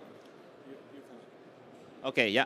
So maybe many of our customers might already experience some kind of difficulty or challenge during this kind of environment, right? So today this is a digital, like virtual commissioning is to deal with this kind of a challenge, right? So first, I would like to introduce myself. My name is Aaron, and I'm the president for the long-term technology services. And my colleagues and Dr. NGen, and he's the subject expert. He will introduce this kind of technology topic to all of you, and hopefully you can learn something during this kind of a presentation, right? And so this is today's agenda. And first, I will do the introduction for who we are, what we are doing, and how we do the business. And furthermore, we would like to introduce the industry trends and challenge we are facing. And then come to the end, and we will introduce NGen to do like what is virtual commissioning, because many of you might heard about virtual commissioning, or maybe of you may not even know what virtual commissioning is, right? So that is the purpose for today's kind of presentations. So. First, our company is a long-term technology services. We are based in London, Ontario, Canada. So, and this is our headquarters in Ontario. And 2-3 years ago, we expanded our business to United States, and we also have office in Troy, Michigan, United States, right? So, we are a partner for Siemens, and we distributing Siemens solution in the North American market. And which is we're dealing with the Siemens traditional products like NX for the product design, Technomatics for digital manufacturing, Teamcenter is for like a POM, right? So, and our main kind of industry is focusing on automotive, aerospace, and marine industries. So, so that is what we are doing for the industry. So in company here, we have capability for basically, we have a capability for software development. We are not just introduce the Siemens software to the market. We also design additional software for Siemens and also on top of Siemens, right, to serve some kind of like a niche market, right? So that is what we are doing here. So we have a two partnership with the Siemens. One is a smart partner, which is we introduce their software and the training and our customer to using their software. And we also have technology partner, which means a software development kind of a business, right? So that is our company. So our company is deeply rooted in North American. So that's why you can see on the screen here, we have, at this moment, we have a zero kind of customer in European countries. So I think this is one of the purpose we are participating in this trade show. We would like to further engage with the customers in Europe, in the European countries, and maybe we can develop those kind of a business here, right? So that is our kind of a slide for our companies, right? If you have more questions, maybe after the event and after this presentation, feel free to ask questions. Yeah. So the second one is I would like to introduce this kind of industry trend we are currently facing, right? And there are a lot of challenge, dealing with business. There are a lot of challenge every day, right? So I think this is the 4 main category we normally deal with, right? Sustainability, individualized productions, which is also some people call made to order, kind of a issue, right? And also digitalizations and also challenges in the workforce, right? So this is all for challenge. We already actually on top of that, to be honest, in this stage, right? And as you're aware, and there's a lot of issue, tariff, and I can say it's more, we consider more globalization, right? So which is created a lot of barrier between the company to work cross the border, right? But anyway, no matter what, the challenge is still there. We have already understand this kind of challenge. Then we will also have understand what kind of need to deal with this kind of challenge, right? So on this one, it will lead it to how we deal with this challenge by implementing some kind of technology. So we've been doing the business for more than 20 years, but I've been in the industry for more than 30 years, right? So like 10 years ago, we noticed a lot of companies may see that simulation tool as a nice to have tool. So, but 5 years ago, it became a must-have simulation tool. However, many of our customers might just dealing with specific issues, right? They implement some kind of a department level kind of simulation tools. So without a holistic view of the whole process simulations, right? So however, you know, this world changing so quickly, when we do a simulation, we might want to make sure our simulation can reflect the reality as much as possible, right? So actually, I would like to show one of the slides to you, right? This is the slide we quoted from Market Research in 2022. So in 2022, they already predict, like maybe in the next 5 years, they have a 60% of the digital twin market. However, we are in the middle of these predictions, 2025. We already see this kind of digital twin market growth more than this number show on this kind of a slide here, right? So that's why, and we would like to help our customer to adapt this kind of technology quicker, easier, and they can help them develop their business better, right? So this is the commission. This is the commissioning challenge. I think without further ado on introducing this kind of buzzword to you, so I would like to turn it to my colleagues and Dr. Yuan, and he's a subject expert. He would like to introduce a few more kind of information to help you to implement the technology into your real world environments. All right, thank you, Aaron. So now I think Aaron gives you a pretty good high-level overview about what's going on in the industry and also the trends, in the world. And I believe all of you, no matter which industry you are coming from, you must have heard of the digital twin, Industrial 4.0, or even Industrial 5.0. And one of the most important applications, one of the most important applications of digital twin is doing virtual commissioning, and that is what I'm gonna give you a more detailed introduction today.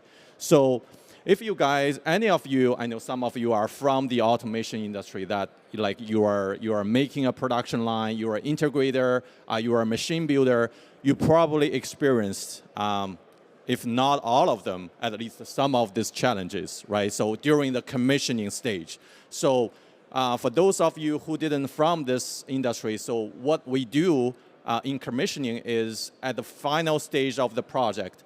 So this is the moment that you're going to combine the work from your design team, your control team, your robot team, everybody's work, putting them together to see if they actually working well with each other.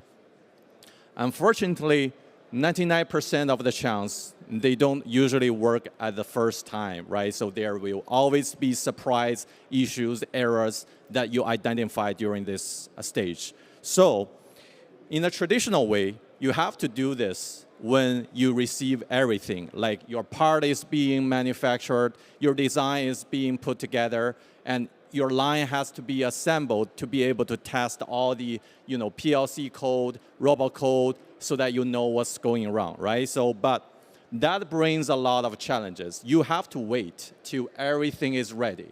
And in the real world, right? So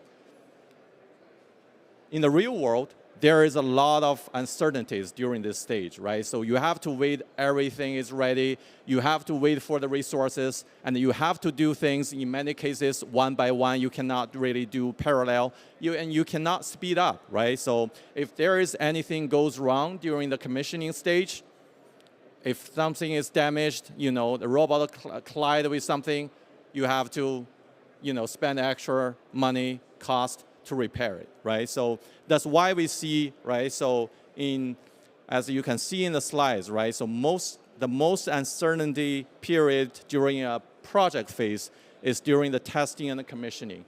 Usually this takes about 25% of the total project line, on average, but this can go up to 50% if you just encounter some very challenging problem during this stage. So what we can do with virtual commissioning to solve these challenges. First, what is virtual commissioning?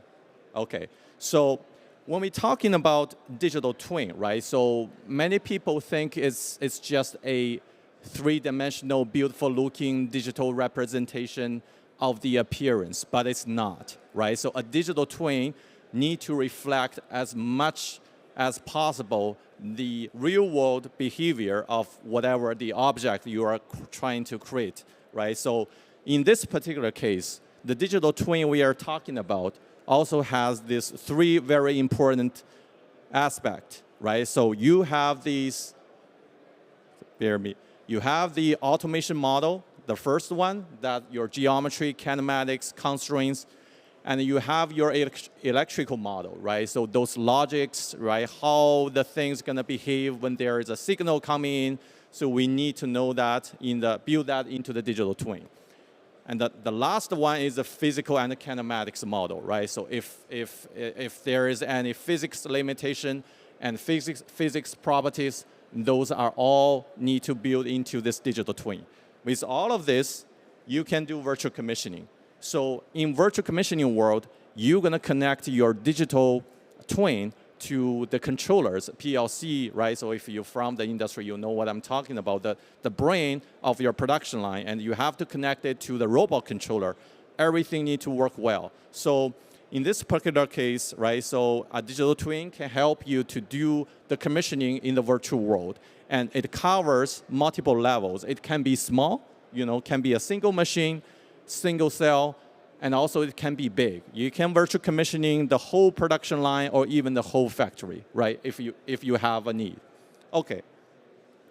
Now, I think the most, to give you a better idea about what virtual commissioning can do, what virtual commissioning can help, I think the best way is to give you some use cases. Those use cases are, when we're working with customer, the real cases that we experienced. They are conceptualized. There's no confidential information going to be visible here, but it tells you the idea. Now, there are going to be a few. One cover from the logic and HMI, and also all the way to the safety and the robot. Now let's take a look at the first one. So in the first one, let me play the video. So on the top right, if you're familiar, that's a simulated HMI panel, right? So you're going to see a lot in this Hannover Messe, right? But this one is a simulated one, right? We are simulated a physical HMI on the screen, and we are using that to test a digital twin here in the platform. And right now, it's a little bit fast, but let me pause it for a minute. What you are seeing here, right? So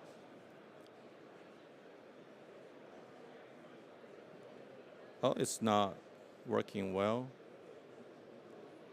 What you are seeing here, we are trying to stop the conveyor belt here. We are trying to click one of the buttons on the HMI and trying to stop the conveyor here. You can see there's one of the things is being conveyed on the conveyor. We're trying to hit the stop button, but it didn't stop. Something goes wrong, right? So, at the moment, we don't have the physical devices. Everything is in the design, right? So what we do here, we go back to our, control software. If this is for the Siemens PLC controller, right? So we go directly into it, make it online, and we can drill down to what exactly is going on with our production line, right? So we can see what is stopping the conveyor from react to that signal. We can identify those issues right into this PLC code, and we can fix it on the fly. And once we finish that, we just redeploy the PLC code to the PLC, and we can start testing it again. All this in the virtual world without really touching the wire, touching the hardware, and being worried about causing damages, right? So right now, let's see, click the stop, and the problem is fixed. So that is really going to speed up your commissioning stage to a great extent.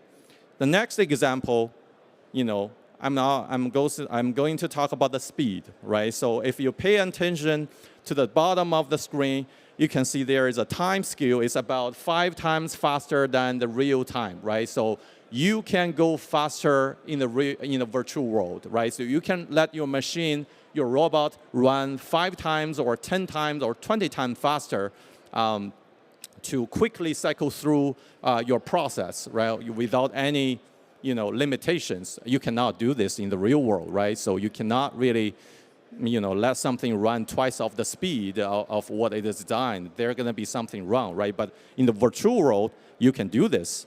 And we have a customer, just simply because of this fast forwarding features of virtual commissioning, they saved 50% of their commissioning time. 50% just because of this feature. Yeah, so. All right, now let's take a look at another example here. So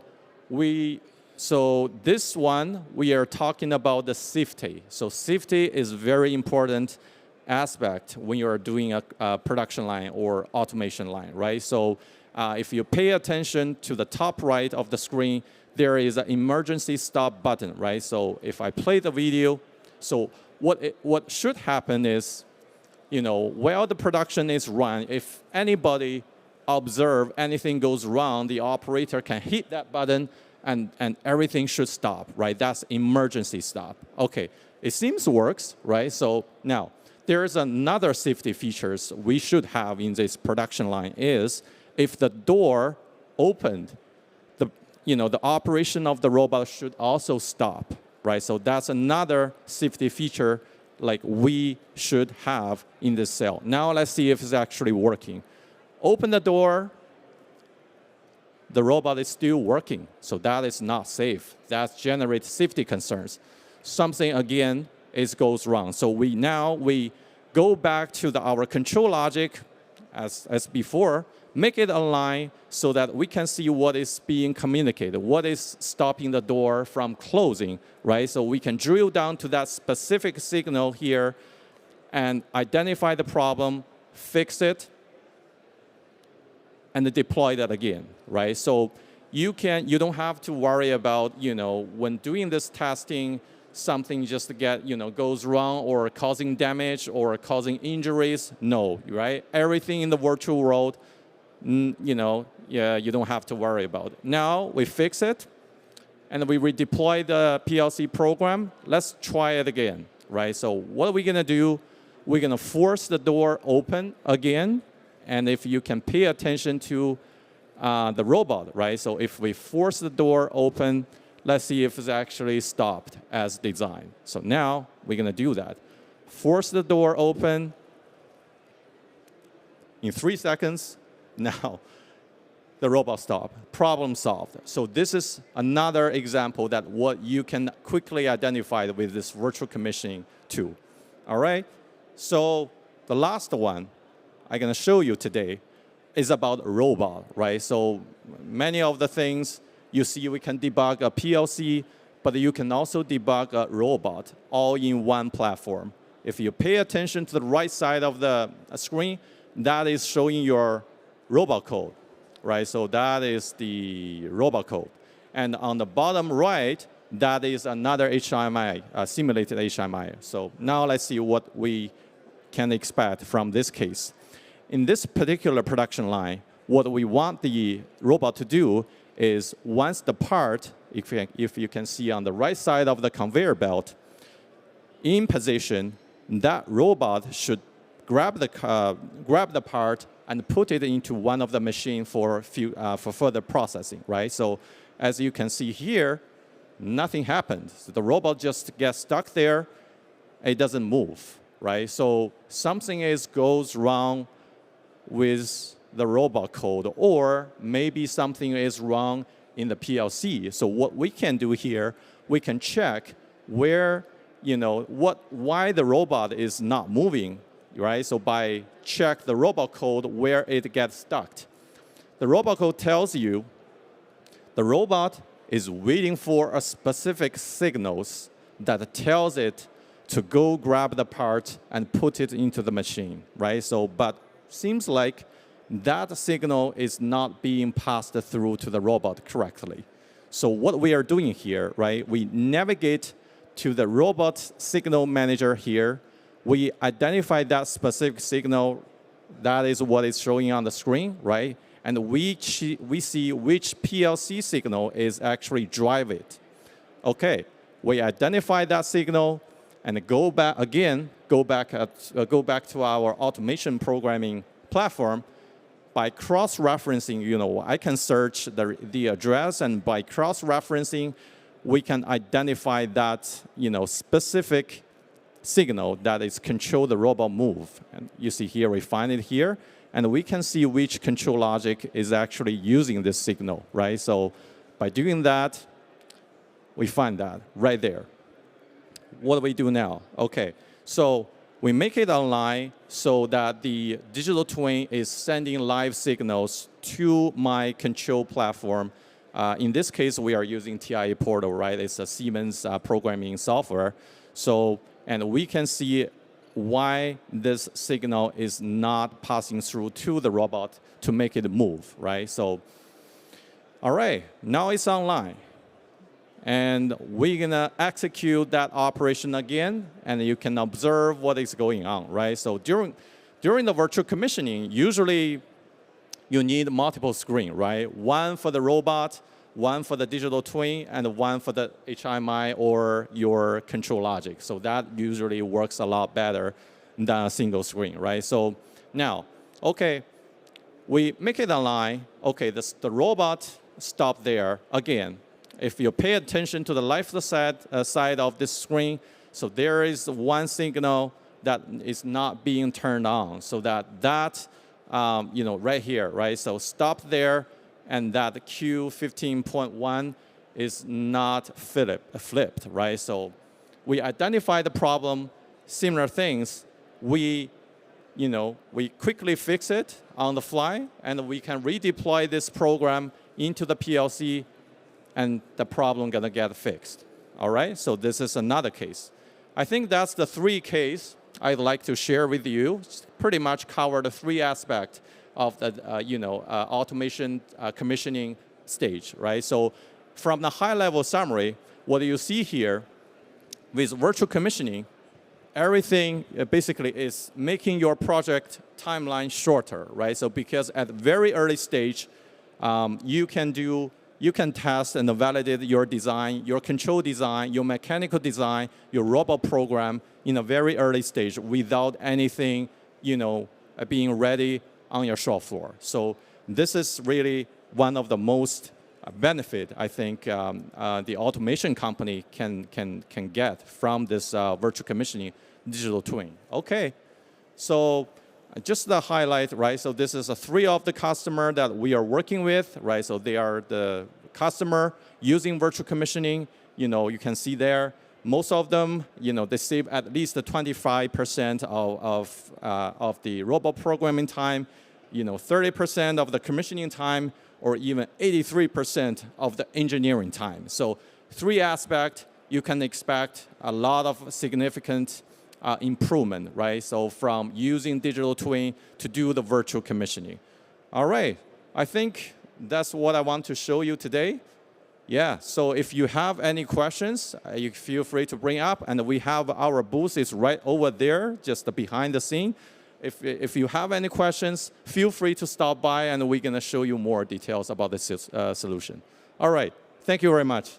Okay, thank you everyone, and yeah, hopefully in this presentation benefit for your business. Again, just like Ting Yun mentioned, if you have any further question, please feel free to stop by at the booth right here, right? And thank you once again. Yep.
par exemple, c'est juste que la vidéo va être mieux.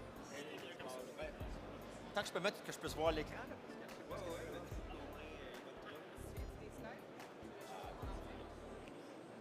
Ça c'est ton clicker, fait que avance en vert, recule en rouge.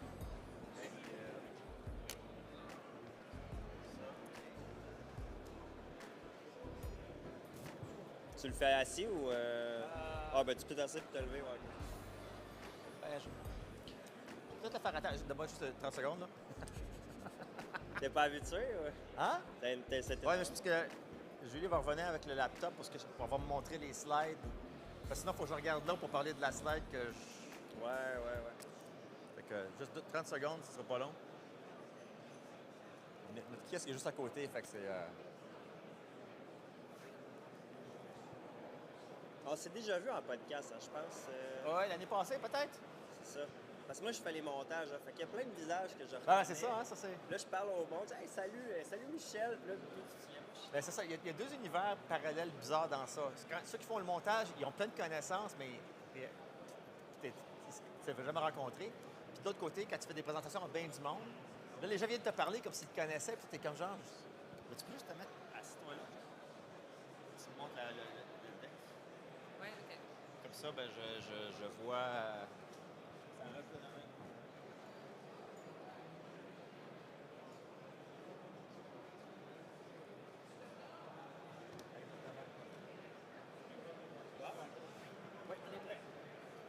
So thanks for being here. Introduce to you Michel Besner from Preview 3D. Today he's going to talk about digitizing the manufacturing industry with visual assets. So the stage is yours. Thank you. Welcome, everyone. Please have a seat, and I'll be more than happy to talk to you about Preview 3D. We're a Montreal-based company in Canada, and what we do is we take 3D scanning data and create visual digital twin. And we'll talk about the importance of that for the manufacturing sector. So the key topic really is about this challenge of the single version of the truth. So when you're looking at a facility and you have CAD data, you have different information across your different systems, how do you make sure that your information is up to date, it's accurate? One of the common problems is that your CAD models can be, you have them, but how do you trust that they're accurate? If you're about to make some design changes to your facility and you use the wrong version of your CAD model, for example, that could be a very problematic situation. And so you have data in a bunch of places. You have CAD models, you have data in your PLM, your ERP, your MES, and so on. And how do you make sure that you're able to make sure that you're doing the right thing? And really the key is that there's data in many places. So that data, of course, many companies will say, well, you need to move your data to a different system. Our view is that you have data in so many systems that you want to keep your data where it is, but you want to make sure that you're connecting that data to a single version of the truth. And so for us, really, the version of the truth starts with reality, right? If you look at a 3D scan, what the 3D scanner captures is actually what's in the facility. You can't fake it. If you have things that are messy, if you have cables lying around, if there is pipes on elements, or even your isolation on your pipes, it's basically that reality. Your CAD version, for example, the pipes will be the pipes themselves. You won't model in CAD the isolation of your piping. So the insulation can have different width of thickness. So how do you know when you're about to add, let's say, more piping to your environment, or you want to bring in some new equipment, that it will fit if you don't have a copy of reality? And the one challenge is that it's not well documented, but most engineers are not too proud to say, oh, in this project we lost $50,000 or $1 million, or the dollars can add up very quickly. If you, for example, have a piece of machinery that you're about to install in an upgrade and you made a mistake about how your piping is going to fit, I mean, you're going to be down, your shutdown is going to be longer than expected. And that can be hundreds of thousands of dollars, millions of dollars very fast. Or if you're bringing like a compressor to a room, you might have measured that equipment, but then you didn't measure how to get it in the room. And so sometimes you have to dismantle equipment in order to get it in where it's going to be. So measuring clearance of equipment, stuff like that. And again, how do you make sure that you're doing it right? We're in the business of dealing with the most complex environments. We're dealing with industrial markets, food production, oil and gas, automotive, transportation, and you can see here some of our customers. And so we're used to dealing with complexity, large-scale facilities, complex machinery, high-performance systems, and some of these sites are massive in size. They can be 100,000 square meters, for example. I mean, that's a lot of space, a lot of information, a lot of machines. Not many people can actually understand all of that. So our key is really solving the issue at the core, is really taking 3D scanning data as a source of truth, and then deriving all underlying information, your CAD data, your operational data, and other information you have back to this visual layer. And there'll be a video that will play in a few seconds that will show some of that in context. And really, 3D scanning now is becoming very accessible. There's different types of scanners that exist. Of course, different quality, different cost, but definitely possible now to scan at scale any sites, right? So that's definitely something that you can now use not just for engineering work to update your CAD models, but really use this as a visual layer for your environment. Also, you've got data in different places. How do you bring it together visually, right? And so for us, we've built a solution that takes reality and enables you to connect your engineering workflows to your different systems in a way that makes sense for not just a few people, but for everybody in the company. Very much like when you do, like in your real estate now, often you'll have like a 3D model of the house you want to buy. We do the same thing from an industrial manufacturing perspective. One of the key to our secret sauce is really building a layer of asset semantics on top of the scanning data, making it very easy to manage your visual twin in order to connect data across the entire system. And we've been building over the past year a complete ecosystem of connectivity, because data exists in different places, but also you need to move data between different systems. So when you think about engineering workflows, you have data in your, in Revit or Inventor, AutoCAD, SolidWorks, and so on. Or you have maybe in Omniverse as your advanced simulation tool. And so really how to bring data back and forth between different systems and enabling engineering workflows, as well as enabling the operational use case of a visual digital twin.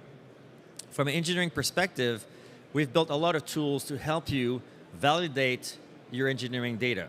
From one, taking your CAD models and saying, are they up to date? Maybe some of your modeling is not precise enough for what you're trying to do, so be able to use a deviation map, visually understanding where there are issues with your environment. Creating these segmented assets is key to go back to your CAD system. If you need to remodel some of these models, you need to have a good reference. And so we make it much easier to bring those those mesh assets into your CAD design and do your as-built modeling or upgrades. When you do updates, you have new designs, obviously. How do you make sure that those fit the as-built environment? So we have added real-time clash detection, so you can actually measure clearance or actual hard collision against, let's say, your new piping design and see, does it work in the as-built? You have new piping, but you've designed it thinking that there's no insulation around the other pipes. It might not fit. And then what do? That's lots of time and money. So having the as-built to validate if your CAD design is well connected makes a lot of sense. It's really important to do that. So a bit of video as well here to create some visuals, because we're a visual company. Plus again, oops, it didn't play. Okay. No video. Oops. Okay, well, sorry, it happens. Anyway, so if you have more information, our booth is right over here in front of PTC. Like, I can see our booth from here if you want to see it live as a demo. But definitely, we have great success right now in getting customers like Procter & Gamble, Deutsche Bahn, Denso, and Toyota in Japan, to other companies in the manufacturing space, Chevron in oil and gas, and so on, that are using our tools exactly for that, to get visual context of the information in a way that otherwise would not be possible. I don't know if there's any questions in the audience. I'd be more than happy to answer any questions. Any questions? No? Again, if you want to go and see our booth, we're A44 right here, like I can see it from here, and come and see a demo. More than happy to present you our stuff. And now we'll switch to a French interview with our good friend We'll here. transfer in English with you, Michel. Michel, explique-moi, on s'est vu l'année dernière. Tu es venu sur le podcast La Chaise Bleue à Hannover Mess. Qu'est-ce qui s'est passé dans la dernière année pour Prévu 3D? Qu'est-ce qui a changé? Quoi qu'il y a de nouveau? Est-ce que tu as atteint des nouveaux objectifs? Oui, à toutes ces questions. Donc, la compagnie, beaucoup de transformations. Autant, on a fait des changements au niveau du leadership, entre autres. On sait que faire une compagnie, c'est très difficile. À chaque étape de croissance, c'est des différentes expertises, différentes compétences que tu dois avoir. Et là, on attaque une période assez importante de l'organisation, parce que c'est là, vraiment, c'est l'accélération qu'on décolle la business, le scalability et tout ça. Donc, les investisseurs, avec les gens dans l'organisation, on a fait des changements au niveau du leadership, notamment que j'ai pris maintenant le rôle de président-directeur général. Et donc, ça, c'est un des gros changements au niveau du management, mais aussi particulièrement au côté du développement du produit. Donc, on a fait beaucoup de changements sur la stratégie du produit, le scope de ce qu'on fait, les intégrations avec les systèmes de CAD, avec toute la nouvelle implémentation d'un jumeau numérique opérationnel. C'est toutes des choses qu'on a mis en place au courant de la dernière année qui nous amènent à un produit qui résonne excessivement fort au marché. Donc, on voit en ce moment-ci des clients qui même, souvent dans le monde industriel, c'est très long faire un processus d'acquisition d'équipements, de logiciels et tout ça. Là, on voit une accélération, ça se fait plus vite et les transactions deviennent encore plus grosses que jamais. Et on voit vraiment cette explosion-là qui se prend forme avec des clients de très haut calibre, des joueurs comme un Agropur au Québec, mais Chevron dans le pétrolier, Procter & Gamble, même ici en Allemagne, Deutsche Bahn est en train de travailler à numériser leurs 5000 stations de train avec notre solution. Donc vraiment des projets d'envergure en Amérique, en Europe et aussi en Asie. Je tiens à dire, Michel, aussi, ton boot, ouais. Il est comme 10 fois sa coche comparé à l'année passée. Là, tu es rendu avec un corner, avec tout le tu sais, c'est international, là. C'est parti. Bien, c'est ça. C'est un des challenges dans une organisation, c'est d'évoluer et de prendre de la maturité. Donc, à chaque année, tu veux faire mieux. Tu veux peaufiner comment tu gères tes choses, comment t'es vu. Et donc, effectivement, cette année, on a un kiosque qui est vraiment incroyable. Puis encore merci à NGen et aussi Investissement Québec. On a eu la visite du premier ministre Legault lundi. Donc, on était très flattés de pouvoir avoir cet honneur-là. C'est de la belle visibilité. Je vais te poser la question du Centre de valorisation des données manufacturières. Oui. C'est quelle entreprise ici, là, pendant le salon, là, que tu aimerais avoir un maillage, que tu aimerais avoir la chance d'atteindre, ou que ce soit au Québec ou ici en Allemagne, mais avec qui tu aimerais être maillé en ce moment? Écoute, c'est une très bonne question. Je te dirais qu'il y a beaucoup de noms qu'on pourrait nommer, mais je vais en profiter pour répondre un peu différemment. En ce moment-ci, dans toute usine manufacturière, il y a des projets d'expansion ou de rénovation ou de faire des upgrades d'équipements et tout ça.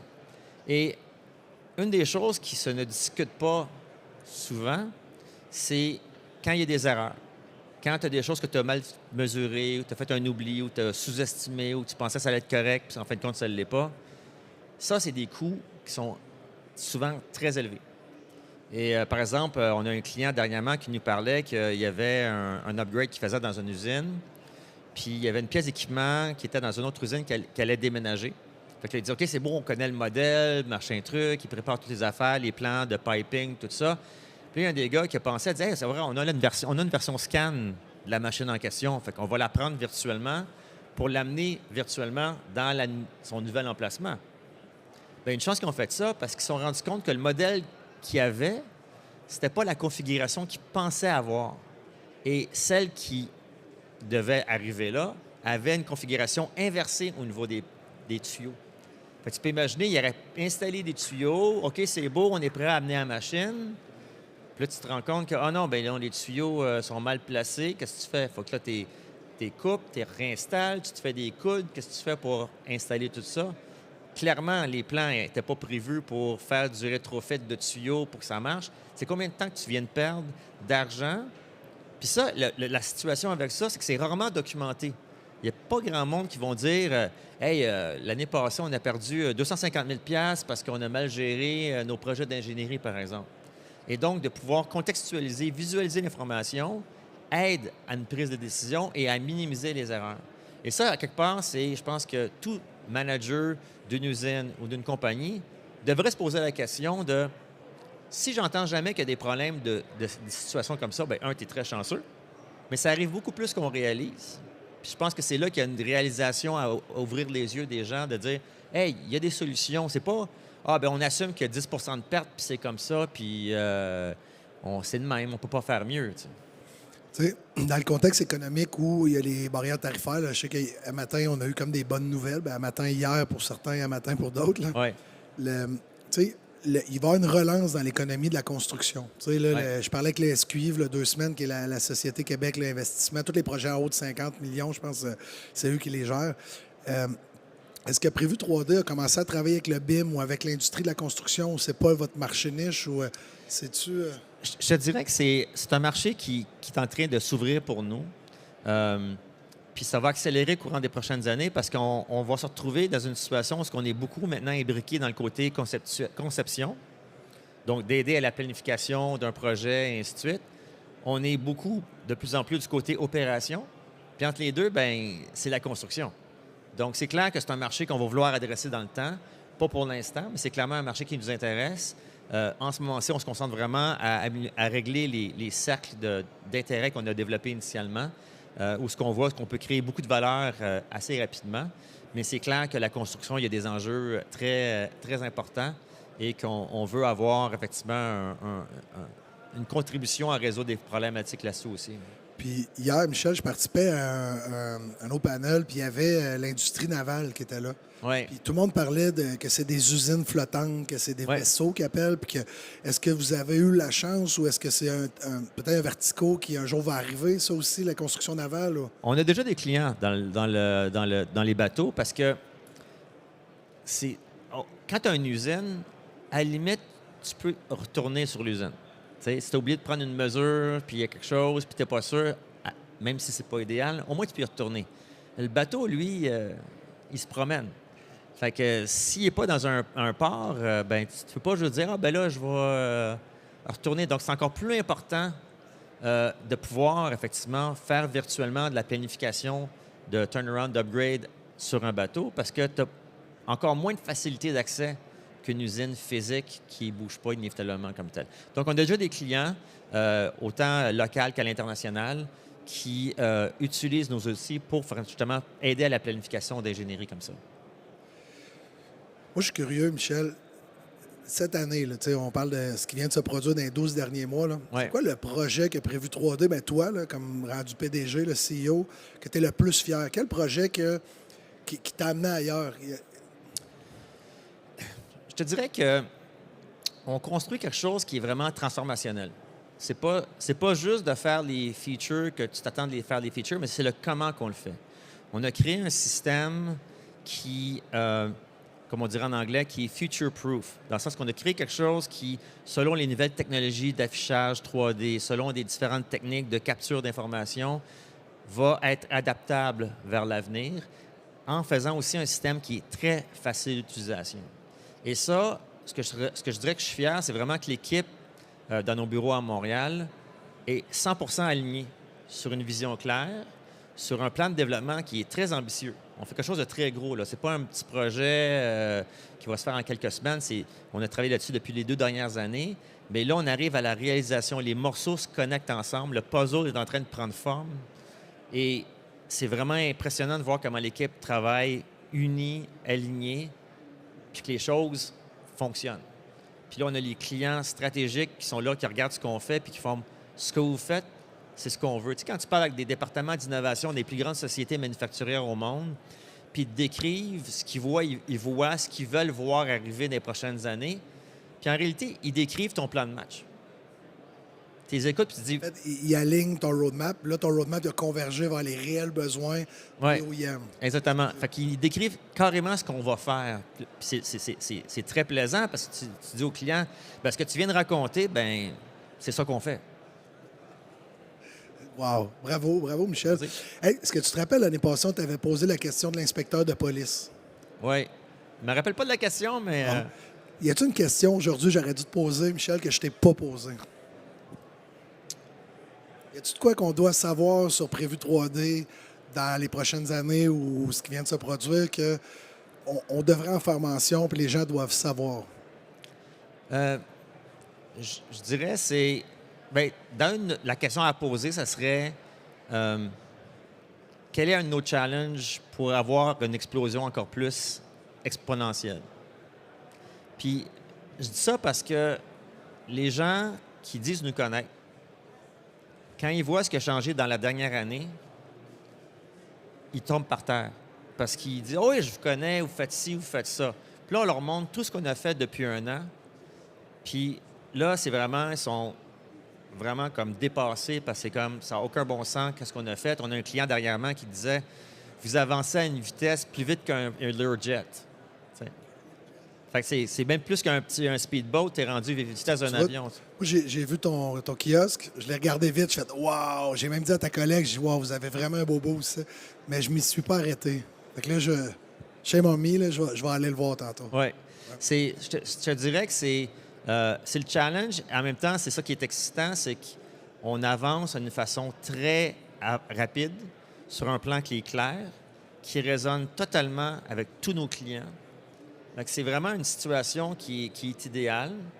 Il faut juste continuer à pousser sa machine puis travailler fort, mais c'est vraiment cool quand tu vas voir les plus gros joueurs de l'industrie, les plus grosses compagnies, puis ils sont là, on veut étendre notre usage, on veut faire plus d'usines, plus de divisions, plus de projets.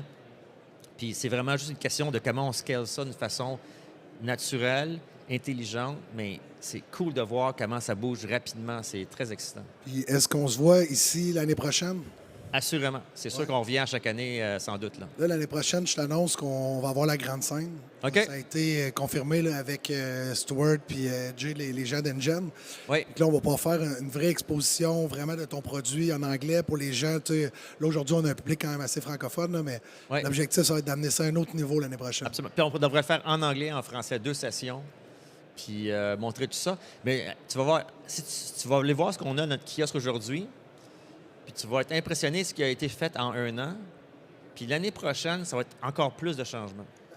Fait que on est vraiment à une tangente débile d'évolution qui très peu de compagnies, arrivent à faire et arrivent à le faire aussi bien qu'on le fait en ce moment-ci. Merci Michel d'être prêté au jeu. Merci pour beaucoup. ta présentation. Bonne chance, bonne continuité, puis j'espère qu'on va faire de la business. Absolument. Salut Michel. Hey, merci.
We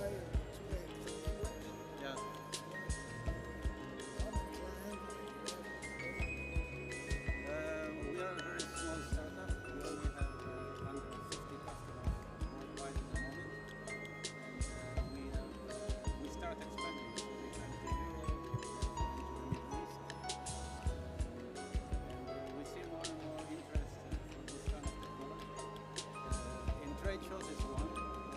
Television stations take this because they have to translate. International companies need it because they do presentation to employees that are in different countries, and everything is in real time. How you find a contract to be here? Because it's there. We actually do this all the time. We've been complaining with the Canadian government that they don't help small early stage companies, and this is their way to. Nice. We'll wait for the presentation. Great. It's beautiful. Yeah, this is very good because he started in English, so I checked, and I see English, I can translate to French, but then you came in French, and the app switched, and I can see English.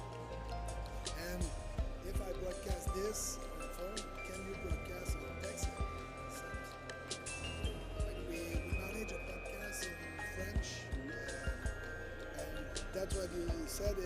If I use this, I can switch for all around the world. Just try it.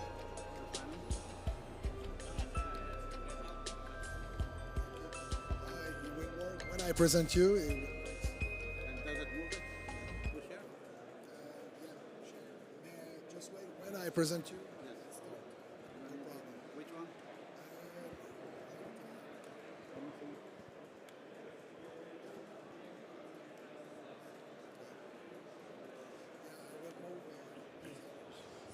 It's your show.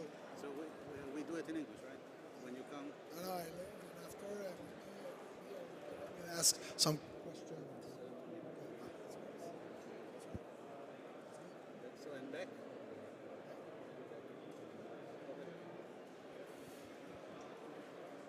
Hi, everybody. Welcome for La Chaise Bleue, the podcast for the leader of the transformation. Today, I would like to introduce to you Elias Manning, the CEO of Video Link. Let's go. It's your show.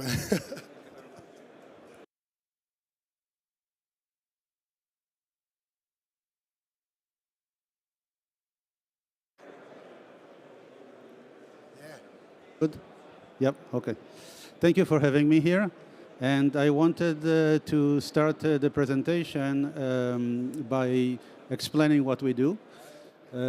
We are an early stage startup from Ontario, and we specialize in creating subtitles for live broadcasts.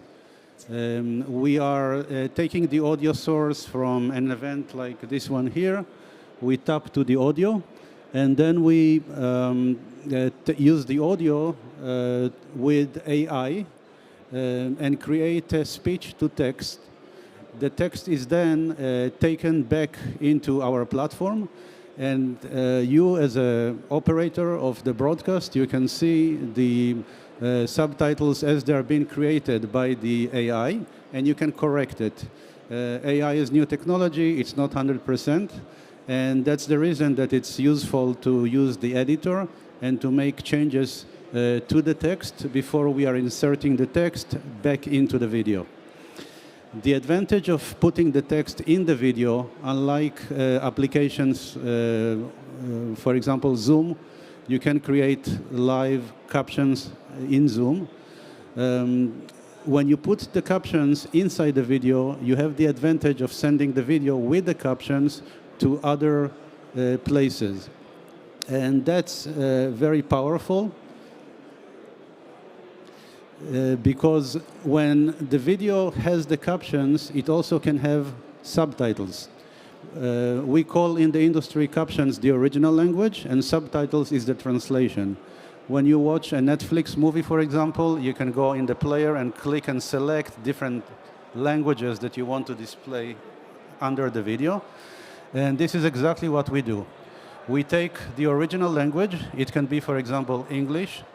And our system is able to translate in real time, in under 1 second, the English language to up to 40 different languages. So you could take this presentation that I'm doing now in English and then send it out to Facebook, to LinkedIn, to YouTube, and specify this channel on Facebook is now in Japanese. This channel on Facebook is now in Arabic, for example. What it does for customers that we have, it opens the door for them to reach a much larger audience all over the world, not only on social media, but they can also do it on their own website if they want to. They can do it on different OTT systems, so they can transport it into the home via fiber and cable. It's endless possibilities where the video with the captions can go. And now what I want to do is take a moment and show you the interface. The interface is very simple. It was designed like traditional video production companies are used to see things. It's dark, to be able to operate it in dark environments. It has the green, the yellow, the red colors that operators are familiar with. And you are managing the system. This is a cloud-based system. You can access it on your phone. You can access it from your computer, from anywhere. And you have multiple channels. Every channel is one video source. You can select what is my video source. You can then select what languages I want to add to the stream. And then you would go to the destination area and select, I want to go to YouTube, to Facebook, to LinkedIn, or to many, many other video platforms. And you can do it at the same time. We take your video, no matter where the source is coming from, we add the captions in it, and then we send it out to the destinations. You can, of course, assign multiple people to work on this interface, and if you are running multiple languages, you can assign people to monitor the different languages, correct them, and actually have a highly accurate output of the captions going back into the video and then into all these destinations. I want to also bring at this time a couple of facts. Based on research that was performed in North America, more than 60% of people said they're watching video with captions. And that ranges from children in K-12, meaning under high school and below. That's how today children are learning. They're watching video and they read the subtitles. It helps comprehend faster. In many countries, it's mandatory when you show commercials on web pages to mute the video. Chrome, for example, Google Chrome will block the video of commercials if it's not muted. With captions, you can run the commercials, have the captions explaining what's happening in the video, and basically tell your story.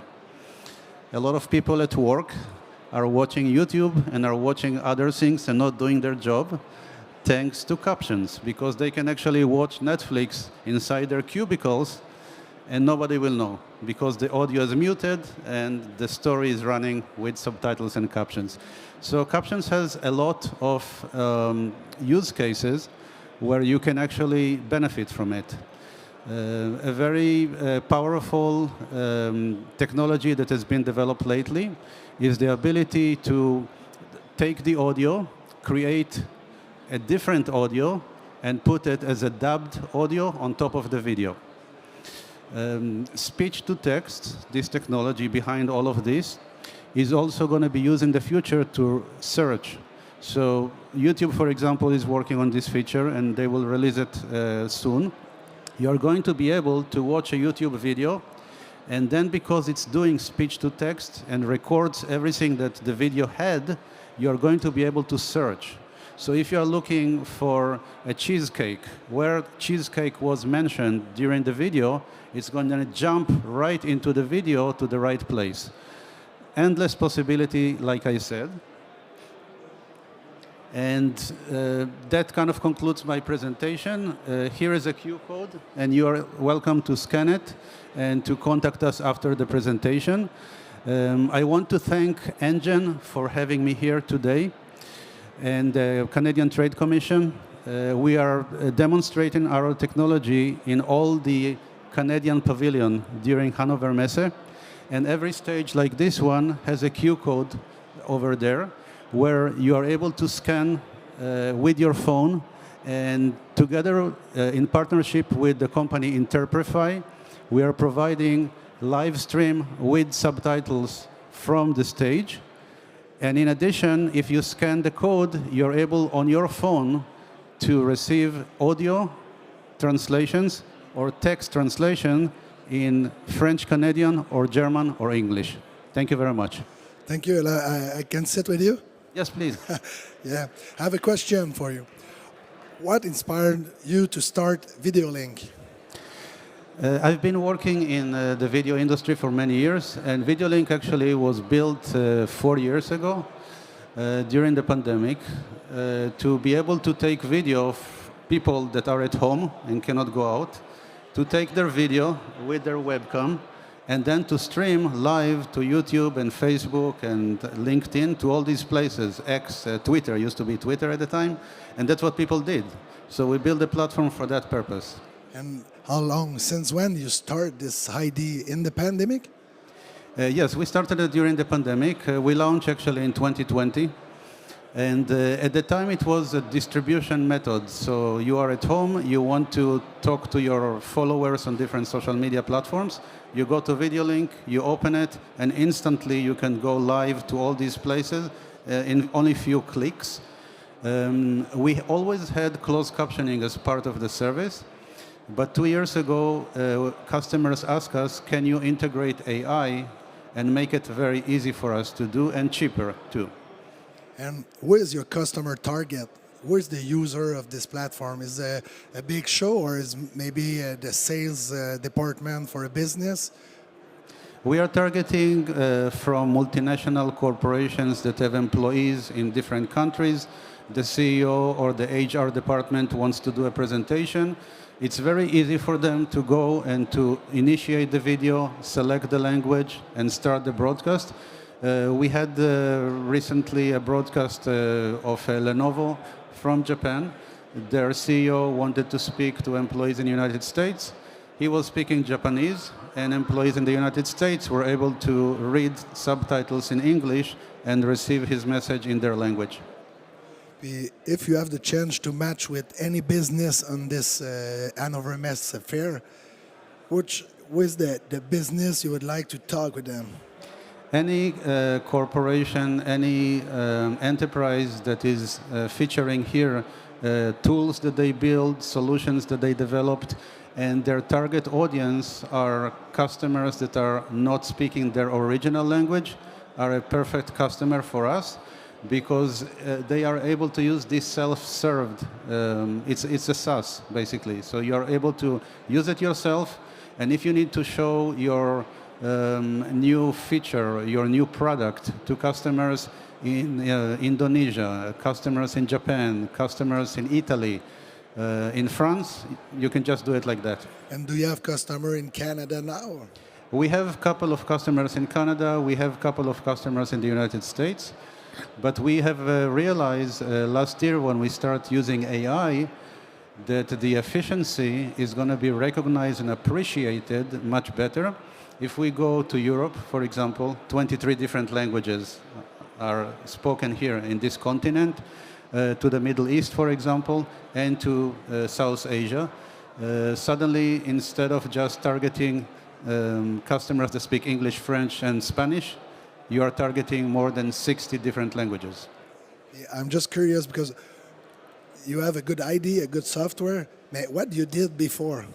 What you did before for can be this VideoLink software? You're an engineer platform, or? I've been in video for many, many years. I've been working in video. I majored when I graduated from school in television productions. I wrote a book about streaming video 20 years ago when it just started. And I was always fascinated with the ability to create technology and make it accessible to everyone. Everybody is using Zoom today thanks to the pandemic. very few customers and companies used Zoom before the pandemic. Today, video is a commodity. Translation, AI translation, is going to become a commodity within a year or two. Everybody is going to use it. We are able today to do things with AI and with translation that nobody dreamed of 2 years ago. And that's kind of what motivates me to try to invent new things. Eyad, it's a pleasure to meet you today. You did a good presentation, and thank you for your presentation, guys. Thank you. Thank you for having me here.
L'achat des powerbanks.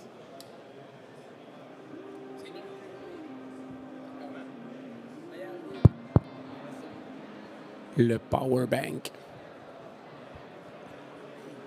Je te laisse introduire. Ça marche. C'est la première fois que vous venez sur un podcast, les gars? Hein? Ça, on peut les bardasser bien comme ça. T'es-tu prêt? Vas-tu réussir à prendre la main? Ah oui, chaque année, je parle la voix. Après, nous autres, on envoie nos bons au Portugal, on va les rejoindre samedi matin au Portugal. C'est cool, là, tu sais, on passe la semaine, on travaille fort, puis après, tu sais, nous, on va prendre la bière et tout, puis on échappe un peu. Là, mais, je sais pas si tu es allé à Lagos, ou, tu sais, c'est comme dans le bas du Portugal. Là, ça coûte rien là-bas. Là, tu sais, c'est genre 230 piastres canadiens en avion. Les hôtels, des gros hôtels, c'est genre 300 piastres par chambre, des gros hôtels, malades, là. Genre 5 étoiles. C'est ça. C'est comme si tu shortcutterais 5 étoiles à Panama, là, pas cher, tu sais. Mais le Portugal, c'est tout des games, bon, tu sais. Vas-y, Normand, vas-y. Vas-y, Normand. Bon, ben, c'est tout le temps qu'on avait, les gars. Merci, ça a été un plaisir.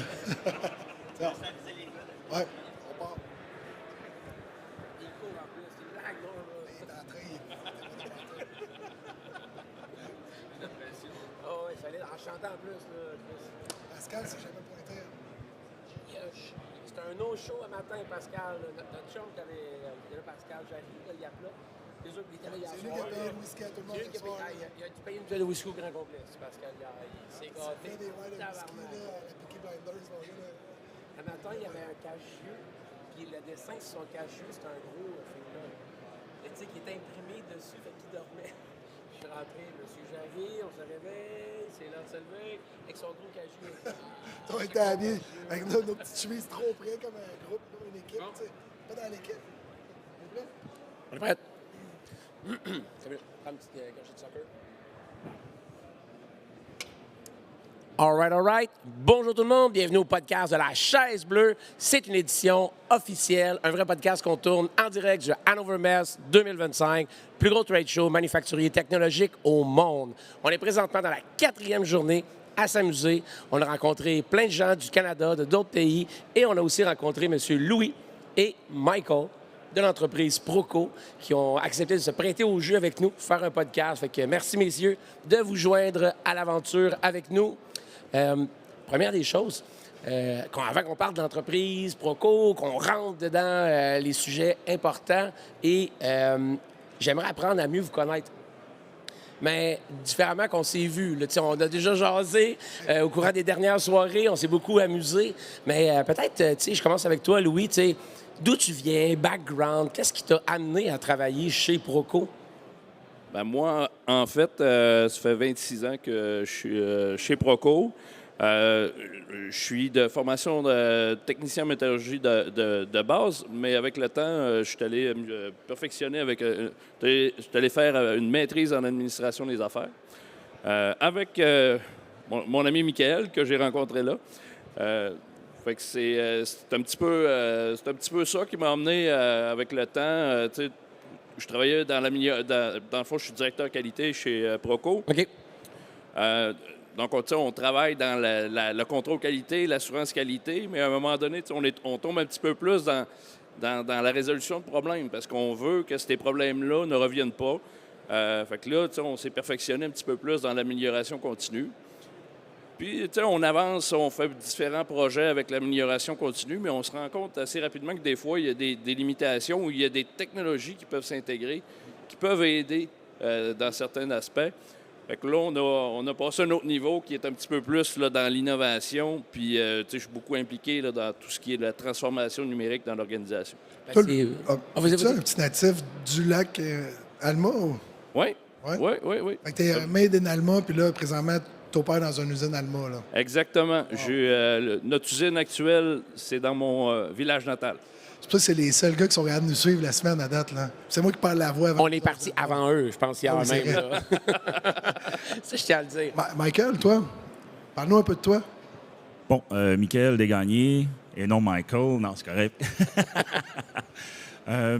Moi, je suis issu de plein d'affaires différentes. J'ai fait 3 decks plus jeunes. J'ai fait aussi un bac en administration, un bac en informatique, la moitié d'un bac en génie. Je me suis tanné, j'ai eu mon entreprise. Je l'ai fermée. Je suis allé travailler dans le manufacturier. Après ça, MBA, c'est là que j'ai connu Louis.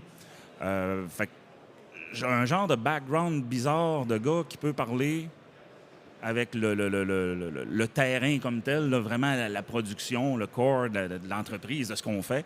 Là où la valeur se génère, dans le terrain. Exactement, Dans le terrain c'est ça. plancher de l'usine. Là. Parce que je comprends le processus, je comprends ces choses-là. Puis ensuite de ça, ben, je peux remonter au niveau administratif, travailler avec des états financiers ou travailler avec le board de direction, planification stratégique, ces choses-là. Fait que c'est comme une bebite qui est un satellite autour de tous les départements de Proco. Puis il y en a quand même plusieurs des départements. C'est quoi le titre ou le rôle qu'ils ont donné à ce que tu fais là-bas? Au début, on appelait ça chargé de projet interne. OK. Mais une entreprise de construction, si tu es chargé de projet, tu bâtis. C'est pas ça que je fais dans la vie. J'ai pas fait génie civil, puis c'est la seule chose que j'ai pas faite. Mais au-delà de ça, là, on a changé le titre à un moment donné parce que j'avais de la misère justement à trouver un titre qui le définissait. Puis on a mis analyste en intelligence d'affaires parce que c'est ce qui se rapproche le plus, si on veut, de ce que je fais au quotidien. Ouais. Créer des indicateurs de performance, aller farfouiller, si on veut, à l'intérieur des bases de données, extraire ces informations-là parce qu'on a beaucoup de sortes de bases de données différentes là, en fonction des départements. Puis il fallait faire parler tout ça, détruire, briser la culture en silo où ce que tous les gens présentement veulent beaucoup communiquer avec les autres. Mais on a de la misère à faire un extrant qui se transforme en intrant dans l'autre département en temps réel. Fait qu'il faut toujours avoir... je vais laisser Louis dire c'est quoi qui est le plus important par rapport à une nouvelle. Oui. Qu'est-ce qui est pire qu'une mauvaise nouvelle, Louis? Oui, c'est ça. Dans le fond, c'est un petit peu ça qu'on utilise pour convaincre les gens d'embarquer là-dedans. C'est qu'est-ce qui est pire qu'une mauvaise nouvelle? Peut-être que vous le savez, mais c'est la mauvaise nouvelle que tu sais en retard. Fait que plus tu as accès à ton information rapidement, si tu es capable d'avoir live la donnée, ben il te reste, tu as du temps pour prendre des meilleures décisions. Puis, fait que tu sais, probablement que ça va te coûter moins cher. Parce que si tu réagis une semaine, un mois après, ben, tu sais, il est trop tard, là, ça te coûte trop cher. Hey Nick, je pense qu'on va l'utiliser celle-là maintenant. C'est comme la question Germain Lamonde, on va faire la question Proco. Qu'est-ce qui est pire qu'une mauvaise nouvelle? Une mauvaise nouvelle en retard. Je pensais que tu allais le dire jusqu'au complet. Ah, j'ai pas la paternité de ça, mais je me souviens pas de où ça vient. On peut tout seul l'approprier? Ah, je vous la laisse. On va la citer Proco. Écoutez, messieurs, j'aimerais ça, dans un sens plus large, comprendre qu'est-ce que Proco. C'est quoi la mission de l'entreprise? Qu'est-ce que vous faites? C'est quoi la valeur que vous générez dans le marché? Ça fait 26 ans que tu es là, entre autres, Louis. Il y a plusieurs choses que tu as dû voir, mais comment est-ce que tu présenterais l'entreprise pour tous ceux qui nous écoutent? En fait, Construction Proco, c'est un fabricant et un installateur de structures d'acier. Et aussi, on a une division qui fait la pose de revêtements métalliques, toute l'enveloppe du bâtiment. On est aussi entrepreneur général, fait que ça arrive à l'occasion qu'on va faire un projet de A à Z pour des clients. Fait qu'on couvre l'ingénierie, l'architecture, la fabrication, le soudage, la peinture, l'installation au chantier. On est actuellement 530 employés. Fait que c'est une entreprise du Saguenay-Lac-Saint-Jean. On a deux ateliers, une à Saint-Nazaire, tout près d'Alma, et une deuxième à Saguenay, dans l'arrondissement de l'Abbé. C'est un petit peu ça. Ce qui est capoté souvent dans ce type d'entreprise, c'est que tu as plusieurs modèles d'affaires différents. Exactement. Quand tu arrives pour une équipe d'amélioration continue, agrémenter quelqu'un de TI, mettons, de 4.0 qui vient agrémenter ce que vous faites, c'est capoté parce que tu as de la fabrication sur mesure, tu as la dimension service, tu as la dimension gestion de projet, vous faites entrepreneur général aussi, et tu as l'installation chantier, qui est un autre game, d'aller collecter les données sur le chantier en temps réel, c'est capoté. Comment vous faites pour prioriser quel projet on travaille en premier? Parce qu'il ne peut pas être partout en même temps, puis toi non plus, là, c'est sûr. Puis il n'y a rien de pire dans la vie que de commencer 20 projets puis de ne pas en terminer un. Fait que comment ça se gère, ça? C'est une excellente question. Tu sais, avec le temps, tous les projets d'investissement et d'innovation étaient gérés par chacun des directeurs, puis ils avançaient le projet. En bon vieux silo, ce que tu veux dire? Chacun avait son enveloppe. Oui, ça ressemble un petit peu à ça. Fait que là, à un moment donné, on a des ressources comme Michael qui touchent à tous les départements. Fait que Michael, il met son temps sur quoi, ou moi, Fait qu'il faut être un petit peu mieux coordonné. Fait que ça fait quelques années qu'on a mis en place un bureau de projet interne. OK. Fait que c'est un comité de gestion de nos projets d'amélioration qu'on fait une fois par semaine. Tous les directeurs sont invités, les gens qui sont impliqués dans les projets d'innovation. On fait notre avancement de nos projets, on regarde un petit peu les embûches, on parle de veille technologique aussi à cet endroit-là. Fait qu'il y a justement un salon d'Hannover. Vous êtes à la bonne place, les honnêtement, là, pour en rapporter des veilles. Exactement. Pour ces meetings-là. Là. Puis là-dessus, on va mettre un ordre de priorité de nos projets. Fait qu'une petite règle de bénéfices, efforts de chacun de nos projets. Puis je trouve ça intéressant, le comité de pilotage, parce que je vais vous conter une histoire comment nous, on a maturé là-dedans. J'écoutais à la télé avec les enfants, j'écoutais Astérix. Tout le monde connaît Astérix. Hein? Puis à un certain moment, Noah, mon plus vieux, il dit « Père, c'est quoi la job à Astérix? » Tu sais, là, il dit, il y a le forgeron, il y a le pêcheur, là, le poissonnier, t'as le druide, t'as le chef. Puis là, je réfléchissais, puis là, je pensais à l'amélioration continue, puis j'étais comme dans ma tête au travail. Là, des fois, tu écoutes la télé, mais tu règles des problèmes que tu n'as pas vu venir ou une nouvelle qui n'était pas encore prête. C'est ça de même. Puis là, je réponds à Noël, je dis, à la fond, c'est le pilote de la transformation. Là, il dit, qu'est-ce que tu veux dire? J'ai dit, tu sais, c'est lui qui gère les traditions avec l'externe puis l'interne, rassure les gens sur les changements, qu'est-ce qui s'en vient, puis il va chercher l'expertise ailleurs. T'sais. Fait que c'est ça la job à Astérix, c'est le pilote. Là, mon gars, c'est le pilote, il chauffe quoi, tu sais. Là, je suis revenu au travail le lendemain ou la semaine d'après. Moi, Nicolas, on s'est mis à réfléchir. Tu sais, les entreprises, c'est comme un village gaulois. Tu as beau être 500, 200, 2000, tu as tout le temps l'impression que tu es en sous-effectif versus le marché, tu sais. Puis, il y a une sauce que Proco a, une sauce, c'est quelque chose que vous avez qui est magique. Puis justement, le village, il reste fort, tu sais, qu'il arrive n'importe quoi à l'externe. Mais l'important, c'est que le village évolue, par contre. Fait que, tu sais, le comité de pilotage, où je vais faire le wrap-up, c'est que l'important de ce comité-là, c'est qu'il faut que les règles soient définies. C'est pas parce que tu es le président de l'entreprise que tu es le pilote de ce comité-là, tu sais. J'aimerais ça vous entendre. Comment vous avez structuré ce comité-là? Puis est-ce que c'est les mêmes rôles, exemple, le directeur général dans ce rôle de comité de pilotage-là, les mêmes fonctions, où vous avez réussi à établir les règles de fonctionnement du village sur les missions? T'sais? En fait, c'est très collaboratif comme comité. Fait que, moi, je l'anime, mais Fait que c'est toi, Astérix. On pourrait dire ça. Fait que c'est pour ça pas aussi vite, mais... c'est l'histoire de Louis en Allemagne, là. C'est ça? Exactement. Fait que mais moi, j'anime l'équipe, mais il n'y a pas de niveau hiérarchique de l'équipe quand on se parle à ce comité-là. Mais le directeur général peut assister à des rencontres.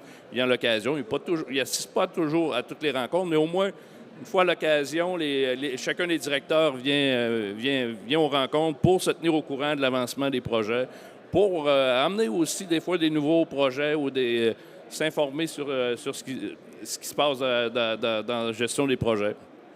C'est un petit peu ça là, qu'on met de l'avant. Puis toi, Michael, tu vas-tu souvent dans son meeting? J'ai pas le droit de le manquer, moi. OK. Je veux dire, sur combien qu'on a de projets, des fois, décrits, quelque chose comme on les avait comptés là, dernièrement, on avait 70 peut-être. On a un portefeuille de peut-être 70 projets, d'idées qu'on a mis dans la liste qui vaut la peine d'avancer un jour.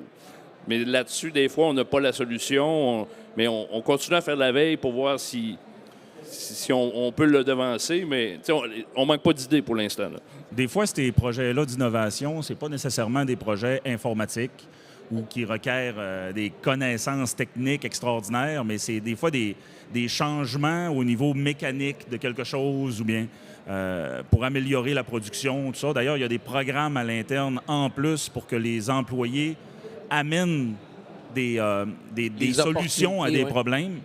Puis il y a des concours au travers de ça, il y a des prix, il y a des voyages dans le sud, des choses comme ça. Est-ce que ça lève, ça, dans la culture d'entreprise, le bon vouloir des employés de rapporter des opportunités d'amélioration, justement? Clairement. Ouais. C'est un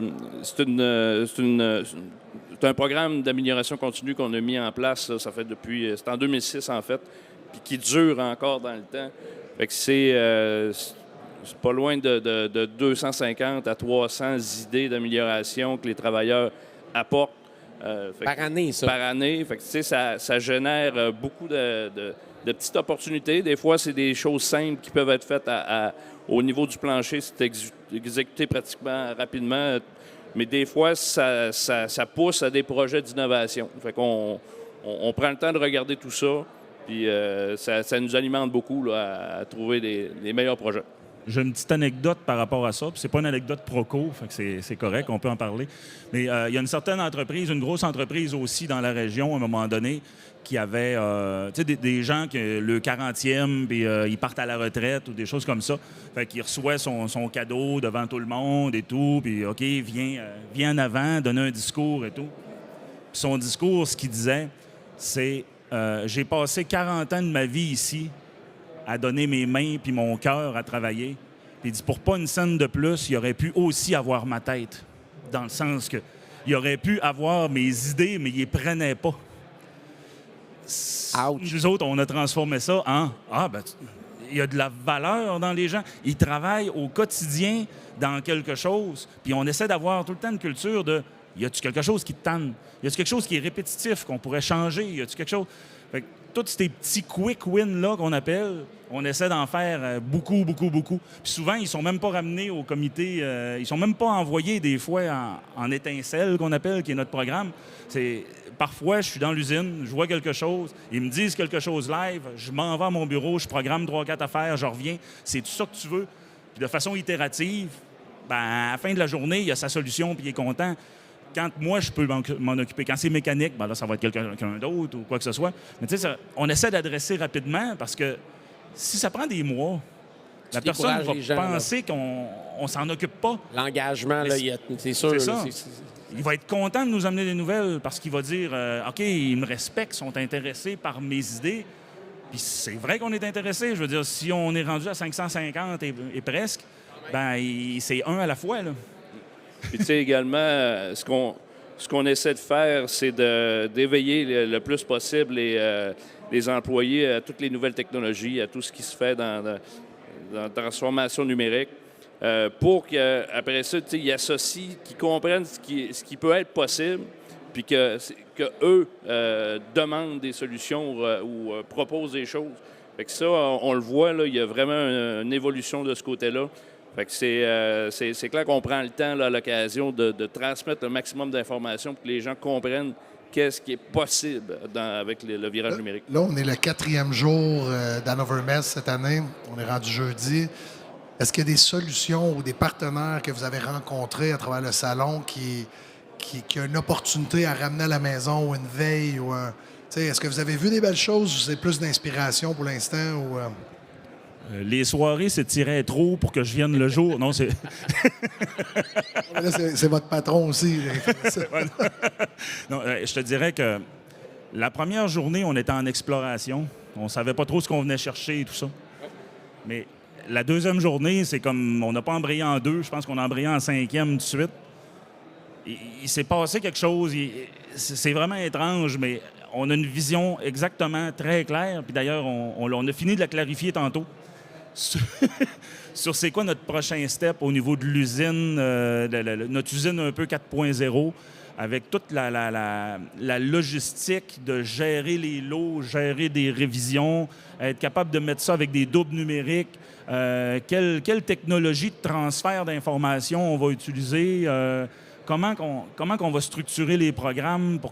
Écoute, on avait beaucoup de morceaux déjà faits. Puis ça, c'est la différence entre complexe et compliqué. On n'arrête pas de dire ça. Mais quelque chose de complexe, compliqué. C'est compliqué. Quelque chose de compliqué, c'est quelque chose que tu n'as pas nécessairement toutes les briques. Il te manque des parties de solution. Fait que quand on est arrivé ici, le projet d'informatisation de l'usine était un projet complexe. Compliqué. Tout le temps de la misère entre les deux. Tandis que complexe veut juste dire qu'on les a toutes, les parties du gâteau. Mais là, il faut les faire. Faut Mais il faire n'y a la pas recette. d'inconnu, il n'y a plus de choses sur lesquelles on a l'impression qu'on va se cogner les dents, les genoux ou ben, la tête. Donc, ce que ça apporte ici, justement, là, toute cette effervescence d'informatique, de système. Des fois, c'est pas juste un kiosque, c'est le mélange de 8 kiosques ensemble, qui chacun a un bout de la solution. C'est comme si on intégrait tout ça. Fait que c'est sûr que tu peux pas intégrer ça le jour 1. Tu l'intègres le jour 1 peu, Non, au jour 2, on au jour fait 3, de la au jour veille, 4. on s'inspire, puis mettons qu'on simule qu'on va dans votre comité d'amélioration continue, là. On se projette dans un mois, puis on arrive au meeting. Puis là, tout le monde qui n'a pas eu l'opportunité nécessairement de venir, ils sont comme « Hey, on a hâte de voir la veille, là. » Quel kiosque, technologie, robot, logiciel, j'arrête. Tu sais, vous comprenez que vous avez vu que crime ça, là, il faut le ramener juste pour inspirer les gens. Puis c'est de la formation, c'est de l'inspiration, de l'éducation. C'est par là, c'est la base. C'est la meilleure chose que vous faites, les veilles. C'est quoi qui est écrit sur le papier? De quoi on parle? On arrivait dans le meeting, au début, c'est veille. C'est clair qu'il n'y aura pas juste une chose. Là. Tu sais, on a... tu sais, le fait de faire déjà... Tu sais, on avait déjà fait une veille, puis on a un portefeuille de projets. Tu sais, c'est des idées qu'on voit un petit peu s'en venir. Tu sais, on se dit que c'est de quoi qui est possible, mais des fois, on n'a pas la connaissance, on n'a pas la solution facile pour aller C'est le quoi, mais pas le comment, le nécessairement. comment, c'est ça. Fait que là, ce qu'on voit, ce qu'on a vu cette semaine, c'est des partenaires, des gens qui ont la connaissance, puis qui ont, tu sais, ils l'ont l'idée. Puis oui, il y a les kiosques, mais il y a beaucoup d'informations qu'on va Dans avoir. la délégation qui directe, vient- les participants qui sont là, les échanges. La délégation du Québec était super. Toutes les discussions qu'on a eues, là, on a eu beaucoup d'informations. Tu sais, qu'on parle de nos projets, puis tu sais, il y a telle solution, on va voir à tel kiosque. Tu sais, des fois, on passe à côté d'un kiosque, mais c'est dur de voir exactement qu'est-ce qu'ils peuvent offrir. Fait qu'on a des références comme ça. Tu sais, entre Québécois, on est capable de se partager puis de s'échanger. Puis ça a été super bénéfique. Ce que tu dis, c'est vraiment beau parce que c'est une des choses qu'on a le plus de besoin de s'entraider entre nous. Puis de l'ouvrir, le jeu maintenant, puis d'apprendre à mieux hybrider ce qu'on fait, mieux collaborer au lieu de se battre entre nous. C'est vraiment beau. Au travers des discussions que tu as eues, les gens de la délégation, est-ce qu'il y a une personne ou une entreprise à qui tu aimerais lancer un coup d'eau ou un good job? Pour vrai, ça m'a donné un coup de main, la discussion qu'on a eue. Ça a fait progresser mon idée. Tu sais, s'il y a une personne que vous aviez à nommer ou à dire, ça pourrait être qui? Je vais donner un exemple par rapport à... Il y a un produit qu'on essaie de mettre en place, à développer ou intégrer ou quelque chose qui nécessite beaucoup de pièces à mettre en place là, par rapport à de la vision, de la robotique, tout ça, pour faire de l'ébavurage de pièces, en tout cas des procédés robotiques, mais qui nécessitent probablement un peu d'IA, un peu de reconnaissance de forme au travers, puis que le code se fasse en temps réel pour faire des mouvements. Puis on a essayé on va dans tout ce qu'il y a de show en lien avec l'industrie de l'acier, avec l'industrie de la construction. Ils n'ont jamais la solution qu'on cherche, fait qu'on sait qu'il faut la développer. Donc là, on se promène, on va dans différents kiosques. Puis à un moment donné, on tombe sur un monsieur. Puis, écoute, on a failli passer droite. Mais il y avait une machine à polir, robotisée. Fait que là, je me mets à parler avec. J'ai dit, là, ta polisseuse, je la change pour un buffer, puis je paye sur la pièce, puis j'ai toute ma gestion. Mais j'ai dit, c'est-tu quelque chose qu'il faut que je code à chacun?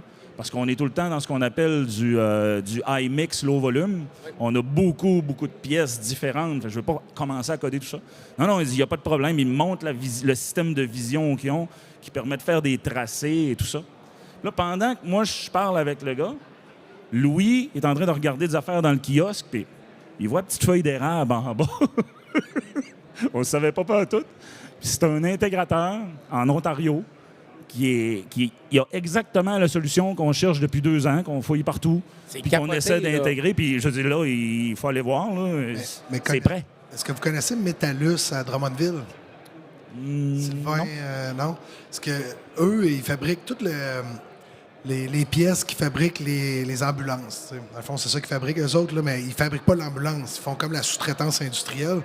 Puis tout le département de bavurage, sablage, c'est plus des gens qui font ça. Là. C'est 100%. La pièce, elle peut changer, puis le robot va s'adapter au changement de pièce. Il y a toujours du gabarit à faire et tout, là, mais puis c'est Ça existe quand même beaucoup au Québec. Là. Je me suis toujours dit que ça devait exister parce que c'est pas quelque chose de si incroyable à penser. penser. À votre entreprise. Là. Non, ça, non, c'est clair. Le défi de reprogrammation des pièces sur mesure à chaque fois, ça prend plus de temps de programmer le robot que de faire la pièce directement. Là. C'est pas unique comme problématique. C'est sûr que je pense à des gens comme Metal Marquis aussi, qui avaient cette problématique-là, avec l'innovation qu'ils ont faite. Fait que ça y va un peu dans la même veine. Fait que, on peut s'inspirer avec ces gens-là. Fait que, félicitations. C'est un bon coup d'eau pour collaboration. Les gars, on est assis présentement sur le bord du feu. On a chaque Canadien, on se réchauffe un peu, même si les journées sont vraiment belles à Hanovre. J'aimerais savoir, qu'est-ce qui vous allume le plus au travail? Qu'est-ce qui vous donne une bûche au travail pour alimenter votre feu intérieur? Parce que l'amélioration continue, tu as besoin de toujours en vouloir plus, de continuer, faire rouler la roue. Qu'est-ce qui vous alimente au travail pour réalimenter votre feu intérieur? Bien, tu sais, on a une entreprise qui a une très bonne réputation, qui est très appréciée par ses clients. Puis ce qu'on voit depuis un certain temps, c'est la capacité de production qu'on doit augmenter. Mais c'est pas évident avec le recrutement, avec le vieillissement de la population. On est allé chercher beaucoup de travailleurs étrangers pour nous aider. On le sait qu'il faut automatiser. On travaille énormément là-dessus. Beaucoup de robots. On est rendu 9 têtes de robots là, qui virent dans notre atelier. Fait que, tu sais, malgré ça, le défi est énorme. Puis on sait que pour Proco, il y a encore de la place à prendre sur le marché. Tu sais, on travaille beaucoup au Québec, mais il y a de la place là, qu'on pourrait travailler à l'extérieur, dans d'autres provinces. Fait que, tu sais, c'est un petit peu la mission actuellement dans la planification stratégique de l'entreprise, d'augmenter notre capacité. Puis, tu sais, là, on voit que avec ce qui se passe, la transformation numérique, les solutions qui sont là, tu sais, il y a des choses incroyables, là, puis il y a des choses qu'on pourrait mettre en place qui pourraient grandement nous aider. Fait que, tu sais, on est super allumés. Là. Moi et Mickaël, on passe beaucoup d'heures à rêver puis à se faire des scénarios. Mais tu sais, c'est vraiment stimulant. Là, puis augmenter la capacité. C'est les plus beaux problèmes à avoir en entreprise. Oui. Hein? C'est de manquer de vente qui est le pire. Là. Quand l'opportunité est là, il y a des ventes qui sont là, de gérer sa capacité. Quand la charge de travail est rentrée, c'est des opportunités d'amélioration. Oui, et c'est les plus belles à avoir dans la vie pareil. Là. Exactement. Fait que, tu sais, on est très motivé par ça. Puis, tu sais, on travaille avec des partenaires super. On a vu, tu sais, aujourd'hui, il y a un pavillon, il y a une exposition de Hatch de l'autre côté, qui est un de nos grands clients. Puis le projet qui est exposé là-bas, c'est le projet que Proco a construit. Est-ce que tu le savais avant de venir? On le savait pas. On arrive ici, on est en Allemagne.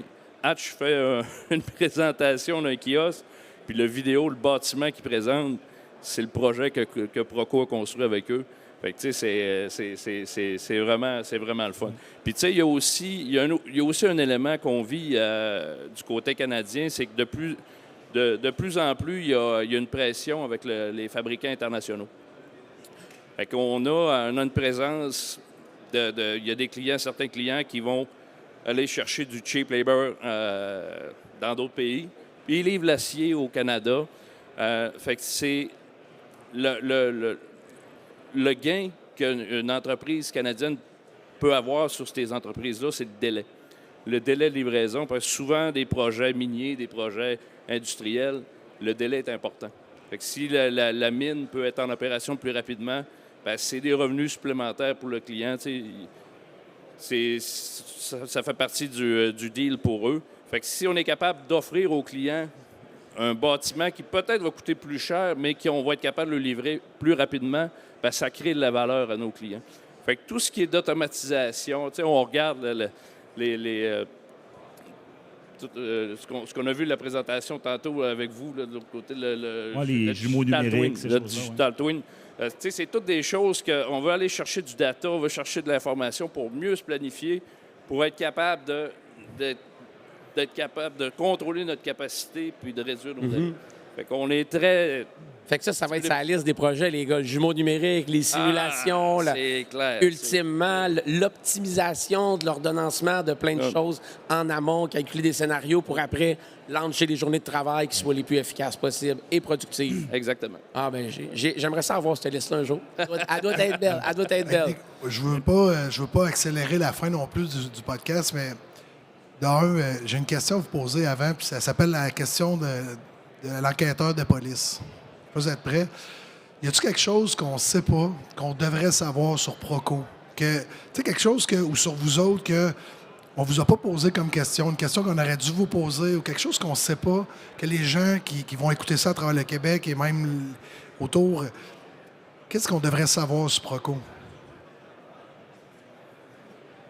C'est une excellente question. Peut-être qu'on a déjà répondu, là. Il y a sûrement beaucoup de choses qu'il faut apprendre sur Proco, là, mais... On peut dire que c'est Proco qui a construit la super poutre sur le pont, qui a sauvé le pont Champlain. On a participé au Falcon Stadium aussi. Oui. On l'a pas utilisé 2 fois, la poutre? Oui, peut-être qu'elle a servi quelques fois. Mais je vais le rapporter à plus que Proco, je vais le rapporter à l'industrie en général. Ce qu'on voit ici du Canada, ce qu'on fait, on ne sait pas ce qu'on fait. Quand on est au Québec, quand on est au Canada, les gens ne peuvent pas être fiers de ce qu'on fait parce qu'ils ne le voient pas. Ils ne savent pas que ça vient d'ici. Quand on passe dans le parc des Laurentides, puis qu'on croise dans le coin de Stoneham, le beau pont architectural. Tu arrives au Japon, là. Oui. Ben, ce pont-là, c'est nous autres qui l'avons fait.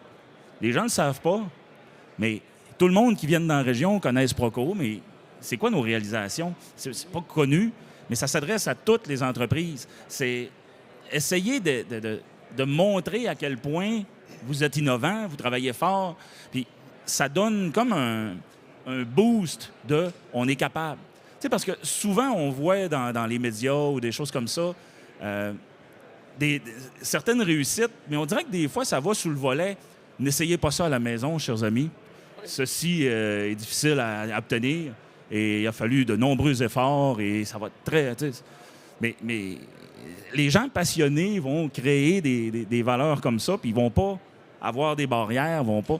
Mais la façon d'alimenter ces passions-là, c'est en montrant ce qu'on fait pour qu'un Québécois soit fier de ce qu'on fait, puis que lui-même soit prêt à dire « Hey, moi, je veux en faire un peu plus aussi. Je veux contribuer à cette innovation-là. Je veux faire partie du Québec. Je veux avoir mon nom là-dedans. » Tu sais, l'an passé, dans la dernière année et demie, je me suis impliqué beaucoup à la Bibliothèque des Archives nationales à Montréal.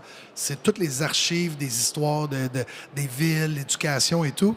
Puis en parlant avec les gens qui sont sur le board, dont Hector Giraldo, qui est comme sur le CA de la Bibliothèque des Archives nationales, il mentionnait que toutes les villes, toutes les populations ont grandi à cause des industries. Il n'y a pas une ville au Québec qui s'est créée par dire « Ah, j'ai le goût de vivre ici, je vais créer une ville ». Il y a toujours eu « Hey, il y a une rivière, il y a la forêt, il y a de la roche. » C'est toujours l'exploitation des ressources qui nous a amenés à créer des villes. Le sujet le moins documenté à la Bibliothèque des Archives nationales du Québec, là, c'est les manufacturiers. C'est comme si les gens qui avaient écrit l'histoire s'étaient toujours appropriés avec l'éducation, avec la religion, avec l'art. Mais le manufacturier n'est pas documenté. Ça veut dire que si tu prends les archives, de savoir, exemple, que le pont Bellefleur, ça a été fait par le grand-père à Bellefleur à Saint-Constant, puis que toute cette histoire-là, elle n'est pas écrite. C'est dommage. Puis il n'y a personne présentement qui se prétend la personne qui va le faire. Tu sais, comme on avait un premier ministre à l'époque, là, comment il s'appelait? Il avait écrit l'histoire du hockey tout d'un coup pendant qu'il était premier ministre, comme la mairesse avec sa bande dessinée à Montréal, là, en tout cas. Mais tu sais, il n'y a personne au Québec qui a pris le flambeau de se dire « Hey, repartons 3, 4, 5 générations, puis documentons cette histoire-là, parce que c'est notre histoire qui nous appartient. » Puis peut-être qu'avec le podcast, on va y contribuer un peu, mais... On va mettre ça sur notre liste d'idées de notre côté, sur notre veille technologique. Écoutez, messieurs, après les deux, ce que vous venez de mentionner, je m'en allais dire après ce que tu venais de dire, puis là, Ben en a rajouté, tout aussi intéressant. Tout ce que j'avais à vous dire, c'est drop the mic. Hey, merci, messieurs. Hey, passez un beau show, les gars. Hey, merci Merci beaucoup d'être prêts au jeu. Merci, on se revoit. Très cool. Merci.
Hey.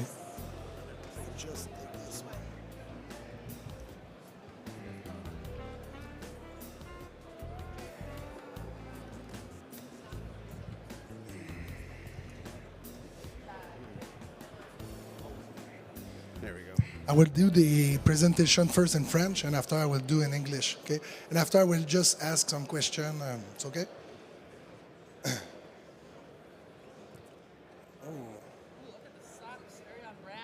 Oh. Hi, everybody. Welcome to La Chaise Bleue. Sorry for my voice because we are in the 4 days today. Today I have a great invitation. We have great people on the stage. We have, sorry for the, Megan Zimmerman from Calgary Economic Development. Nice to meet you on the stage at La Chaise Bleue. Sorry? Oh, I got to do it. Yeah, I solved the problem. Quick. Good morning. Hi from Calgary. Yeah, we have Jordan Smith. Nice to meet you, Jordan. Pleasure to be here. And we have Neil Hetzier. Nice to meet you, Neil. Pleasure to meet you as well. Yeah.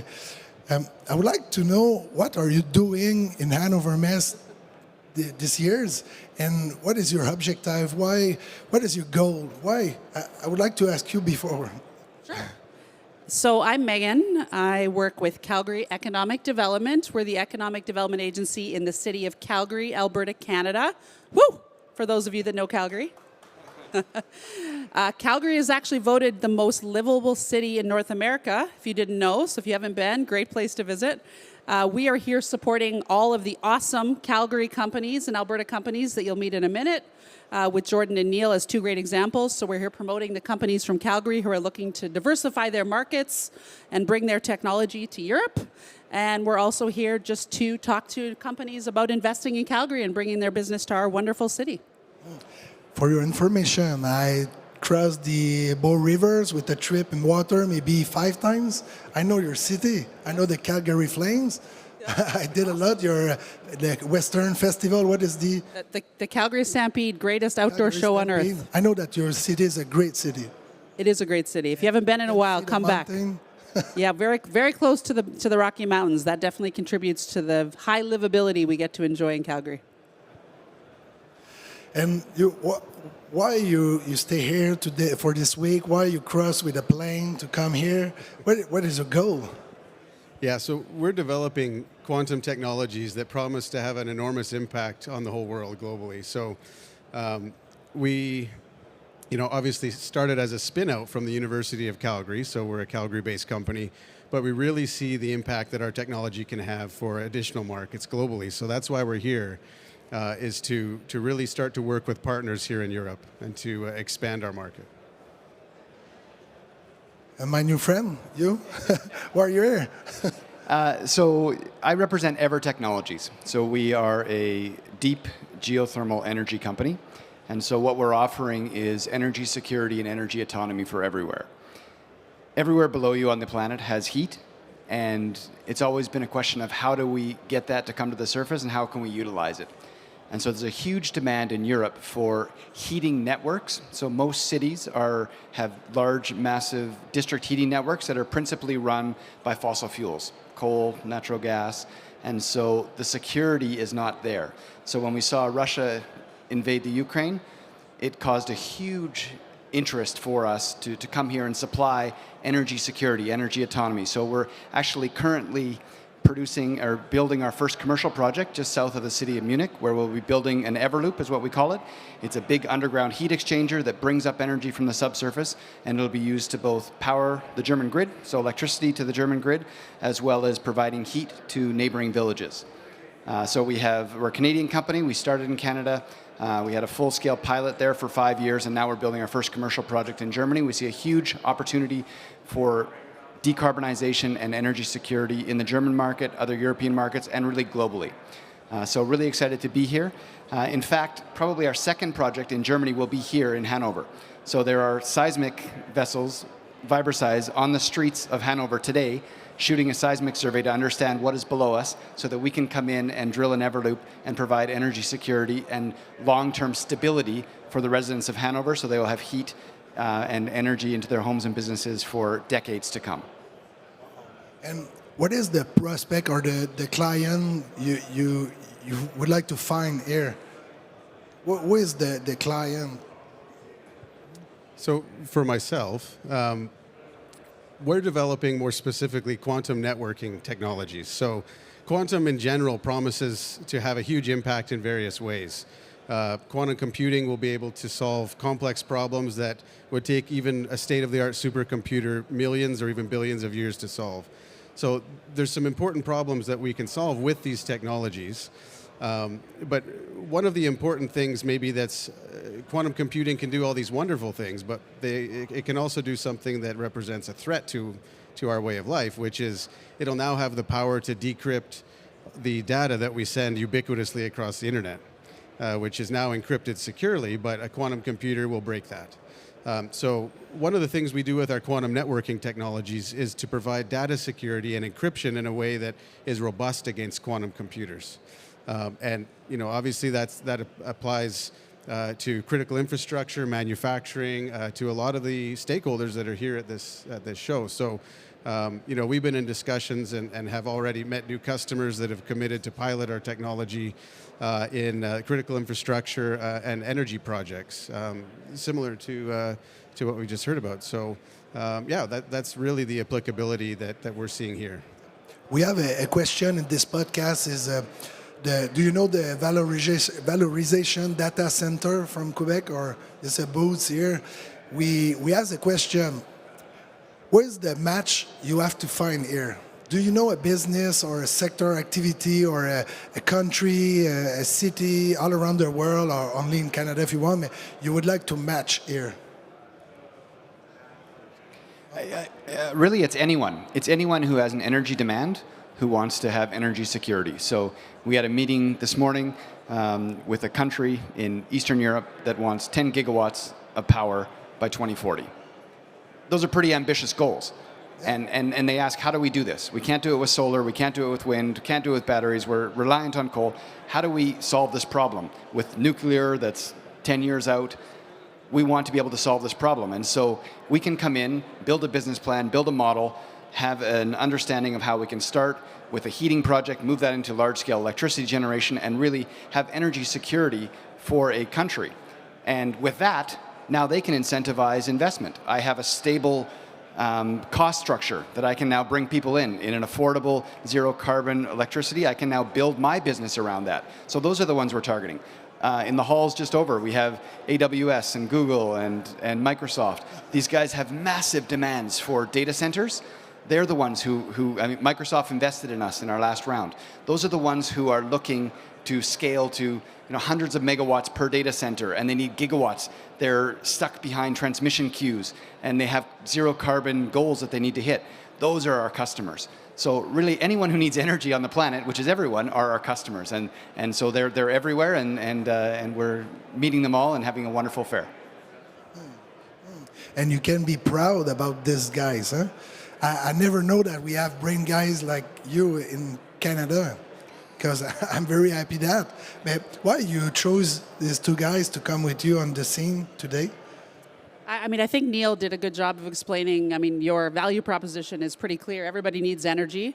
Canada's really good at producing energy.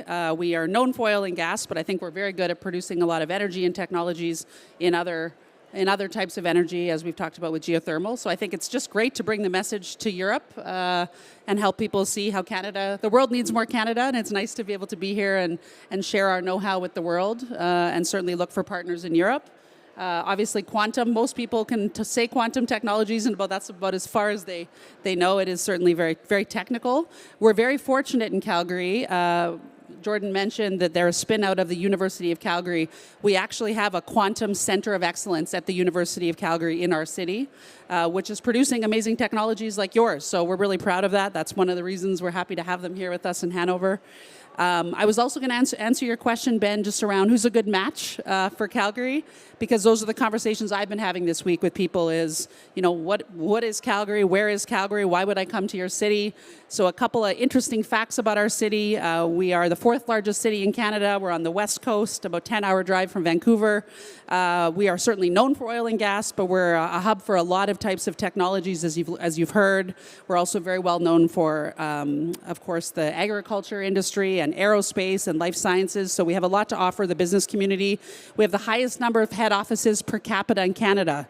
So for a lot of companies that we're talking to, they're like, wow, my customers are in your city. That's a big draw. That's certainly a reason to come to Calgary. We also have very high quality talent, so people are certainly drawn to the city to access the workforce that we have. I mentioned the quality of life as well, but I think what's also very attractive is the competitive taxes in Alberta. So we have the lowest corporate income tax in Canada, the only province with no provincial sales tax, and then very affordable real estate. So companies love that they can come in, they can get awesome office space in downtown Calgary, they can attract and retain talent because the cost of living is very affordable. You can buy a single family home for about 600,000 Canadian or just under 400,000 US dollars. It's hard to find that in a city like Calgary anywhere else in the country. So I think that's a big part of us being here, is just helping people get to know our city and realize that there's more than Toronto when they think about Canada. So we wanted to be here to share the story. You know Bridget from NGen, yeah? Of course I know Bridget from Canada. Yes, I do. Yeah, because you and Bridget together, it's a big drive. Yes. Good match. The French and the English version, right? Good match, yeah. Okay, good. If I be back for my second question, you never answered my question. Did you find a match, or did you think that you will find match here, or what is the match you would like to find here? Yeah, absolutely. So, what we're finding is that people are ready to not only learn about quantum technologies, but to actually leverage them to boost their businesses. The first morning of the first day, we met a new customer, got a pilot commitment in a critical infrastructure play, right, already. So we found a match. We found multiples, actually. We're talking with investors, with customers, with, suppliers for us, partners. So it's really been a productive show for us. I find that in quantum, especially, many conferences, we get together to talk. But here, people get together to do business. And that's what we found so far. And did you find? Yeah, we did. Yeah. And with your drive, if I transfer to you the MC for this podcast, what is the best question I have to ask for these two guys? Okay, well, if you're giving me the mic, I got lots of questions, Ben. Of course, I like to always ask companies, what has been the strategic advantage of building these businesses in Calgary? You could do it anywhere. There's a lot of awesome cities in the world, a lot of awesome cities in Canada. Why Calgary? And maybe I'll start with that. It's really the talent. I mean, the idea for Ever was born in Calgary. It was started in Calgary, and it was really an easy infrastructure to be able to pull in the talent needed to be able to accelerate and advance and deploy this technology. Because we are drilling into the earth, we need to have geoscientists. I'm a geophysicist. I spent 20 years in oil and gas, and now I have been at Ever for 5 years. We have geologists who have spent time in oil and gas. They understand the subsurface. We have drilling engineers. We have research and development people. So all of this talent pool that is sitting there in Calgary really allows us to propelled us to the company we are today. We have an equally as exciting group in Germany as well. We have, because of our first commercial project in Munich, we have about 50 employees in Germany, and we're actively developing that and other projects in Germany and Europe. So from a personal standpoint, I would say that I wouldn't be working at Ever if it wasn't in Calgary, and I think a lot of the other people who are working at Ever have spent time in oil and gas, and so that talent pool is very deep, and it's really an easy place to be able to get that to accelerate and get us to the point we are today. And it's a great city too. Yeah, so I would agree with that. For us, obviously, in a field like quantum science, talent and HQP is a really critical resource for us. So The University of Calgary has long been a global leader in quantum science, and specifically quantum communications and networking. So we have a really great relationship as we spun out from the University of Calgary, and we continue to benefit from the intellectual property that we jointly developed there, as well as from the talent that comes out of some of the labs as students graduate. Graduate students come out, and there's a natural fit for them with us in the technology that they've been trained on. So certainly the talent pool is a big reason for us to be in Calgary, but there are other reasons as well. As you mentioned, Calgary's also positioned itself as a quantum city, as it's diversified its capabilities and its focuses. So we've, in the last few years, we've established Quantum City, as you alluded to there, with a big push on really spinning out research that's being done at the university and to attract quantum startups, to provide collision spaces for them, to explore synergies, to provide clean room resources so they can develop their tech. So there are just many support resources and programs, and it's a great ecosystem for a quantum startup to be. Lots of transferable talent, as you can hear, and transferable skills. Being the head of oil and gas for Canada and being the energy center, there's a lot of very specialized talent, a lot of engineering, obviously a lot of universities and colleges that are continuing to spin up very high quality STEM talent. So that's an advantage for both of your businesses, but really any business. And we're very lucky to have that quality of people. It's also a challenge. I mean, when you look at our ambitions are to scale and change the world. And so we need a broad swath of these talented people to come into the industry. And a lot of those industry professionals are coming from oil and gas, and that enrollment has dropped off a cliff.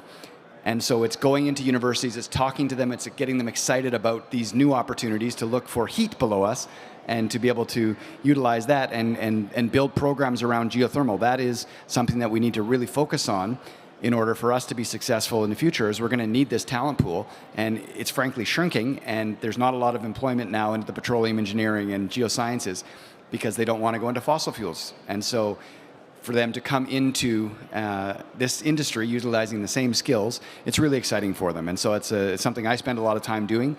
We're doing a feasibility study right now with the University of Colorado in Boulder. And those are some of the things we talk about, is how do we build this ecosystem so that we can have the talent pool so that we can reach those goals and be massively scalable globally. I know that you never listen to the podcast La Chaise Bleue, so we have a special question for you. This is called the police inspector. Are you ready for this kind of question? For sure? Because do you have a question I never asked to you before today? What is the question, what I have to know about your business that the people have to know? Yeah, so I can start with that. What we're building, so if you think about the evolution of the personal computer over the last several decades, in the 40s and 50s, the personal computer was a standalone device that could perform some interesting calculations. But then came along networks and the internet. And that's really, what changed the way we live, And so what we're building is the quantum version of that. So we see quantum computers now in their infancy, and they'll be able to do some also amazing calculations and have, incredible capabilities. But the full potential will only be unlocked when we connect them across networks and eventually build a quantum internet. And so that's exactly what we're doing. We've had some scientific breakthroughs and are innovating to create the first commercially viable quantum repeater. So really what that is the device necessary to unlock the backbone of a quantum internet infrastructure. So that'll enable this quantum internet to really unlock the ability to do like distributed quantum computing and sensing and global scale secure communications for today's networks, and just really have a huge impact in every vertical that exists. I have 3 young Canadian kids too, and what this quantum technology will change for education for my kids on the next 10 or 20 years? What do you think? Do you have a vision about what it changes? Absolutely. I think we're on the opposite end of the spectrum there, where quantum is a very new thing. There's a lot of excitement. Previously, quantum physics wasn't exciting. 5-10 years ago, only people that were really, really dedicated to physics would go into it. But now it's become an exciting field. So I'm starting to get more and more people reaching out to me looking for ways that they can contribute to help get this technology to market. So it's not just quantum physicists that we need, although we do need to train more of them. But we see people with software engineering backgrounds coming in, with embedded systems, electrical engineers, all sorts of different fields. It's a really multidisciplinary approach. I think the future is very bright for our children, their generation, in being able to participate in commercializing these technologies. And hopefully by the time they're grown, these technologies are more mainstream, sort of like the internet today. And before I ask the same question of your friends, do you think that the Canada is ready? Is before the other country? We are in advance, or where we are on this quantum technology research or application? Where we are? Yeah, Canada positioned itself as a global leader in quantum science early on. So in the research side of things, one of the real leaders. Some of the important groundbreaking quantum protocols were developed in Canada. The first quantum computer from D-Wave, in Canada. So on the research and commercialization side, it's been a leader. And Canada has a very strong a national quantum strategy. So strong support for academia as well as for industry to be able to commercialize these things. So Canada's really trying to position itself as a leader globally in quantum technologies, and it's doing a good job. Thank you, Jordan. Really interesting. We have to make another podcast with your subject, because we don't touch the quantum. I don't know what I can do with the quantum, so it's interesting. And my friend, if I'm a police, what I have to know about your business that I never ask question for you? What I have to know? So when you think about geothermal, it's been around a long time. People have used it for centuries for heating, for bathing, for medicinal purposes. It's been used for electricity in Italy for over 100 years, but it's still a very niche application. And yet it's everywhere. There's heat everywhere below us. And so what whatever is offering is not geothermal. We're offering the ability to have energy independence. So when you look across the planet, the countries that have wielded the biggest stick over the last number of decades are the petrostates, the ones who are blessed with fossil fuels. They're the ones who controlled most of the geopolitical narrative around the planet. Now we have electrostates who are pushing that from an intermittent side of things, wind and solar, very much dominated by very few countries. And yet there is this energy that's below us everywhere. So if you can allow every country to have energy independence and energy autonomy, that helps create enormous potential for geopolitical stability, for the ability for everyone to be successful. If you're always reliant on someone else, you'll never have the ability to be truly autonomous. And so that is what we're offering. So every country, no matter what size it is, there's energy below you. If you can bring that up to the surface and utilize that for heating, cooling, electricity generation, now you're no longer reliant on others. So now it becomes much more stable geopolitically, and you have the ability to write your own course. You can write your own future as a country. And so we're seeing that. We're having different countries who are coming. I want to be first. I want to be first in line there. I want to have this, and I want to be the leader in this space. And there are countries who are doing that, and there's a whole bunch that are sitting behind there as close followers. So that's what I'd like you to know about this, is that it's everywhere, and this is a really powerful thing. So I will use this platform podcast to know, can you help Hydro-Québec maybe to be better on the future? Absolutely. Absolutely. Hydro is amazing. I mean, Canada's has a really clean grid with nuclear in Ontario, with hydro in Quebec, but it's limited. We're talking with people in Colombia. They have a lot of hydro as well, 50 to 60%. But in drought years, that goes way down. Their electricity prices go way up. They have to import different pieces. So the reliability of those things. Same in New Zealand. Every 6 or 7 years, they have this mega drought, and they're no longer able to rely on their hydro. So how do you get over that? And so the ability to have that resiliency sitting behind there, because the heat is not going away below you. precipitation comes and goes, and so you have variability in your hydro. Lake Mead in the U.S. is at some of its lowest levels. They're having discussions whether we give water to people downstream for agriculture or whether they produce electricity. These are some of the discussions that are happening when you have big mega droughts, and yet it's all below you with the energy below you. So yes, I think Hydro-Quebec is fantastic, but yes, we'd like to have a bunch of geothermal sitting right alongside that to allow you to have that security and stability year over year. I'm sure that Hydro-Québec can be better. I'm sure. It's okay if I ask if you have some question in the room. Do you have some question about these two guys or this charmante demoiselle? How to say that in English, charmante demoiselle? Charming, hey. Hey, do you have some question? No question? No. Hey, it's a pleasure to receive you today on the podcast La Chaise Bleue. Maybe you will match with a big business this week, and if we can match with you on the business in Quebec or anything else, I will help you with pleasure. Nice to meet you. Thank you, Ben. Thank you so very much.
Testing, testing. Oh yeah, working. Test yours. Hello. It's working good. All right. So, hi everyone, and welcome to the podcast La Chaise Bleue, the podcast dedicated to the leader of the transformation of our business at this digital age. I have the pleasure to have with me Leiba from Voila Technology. Connected Labs. Connected Labs. Sorry, I'm sorry, Leiba.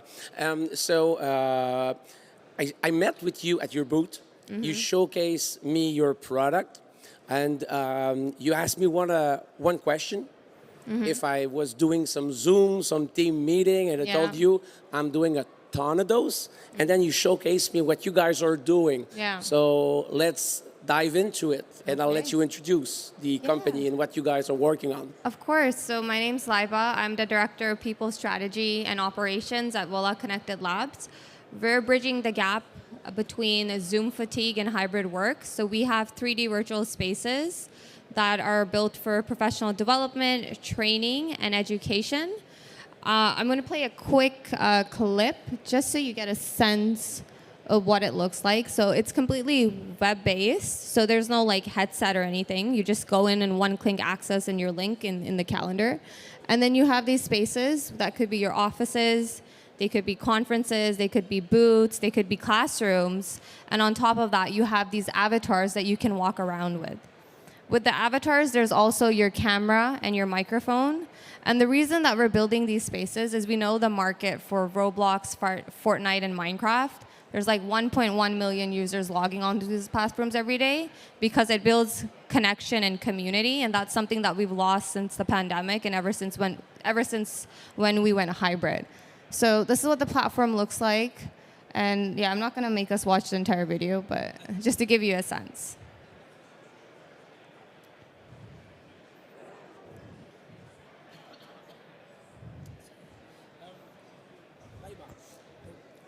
Leiba, what kind of adoption are you seeing on the product? Who's using it as we speak? Is it being used by student working from home or studying from home, or who's your typical customer for this platform? Yeah, so our typical customer are big enterprises, but also educational institutes. So right now, the government of Canada is actually using this platform for students all across Canada. So they're logging in every day and learning French, English, and math. But that's, again, really one side of what we're doing on the education part. When we think about professional development, employee upskilling, it's very useful for that as well. And what kind of feedback are they giving you? Yeah. Are they increasing their productivity?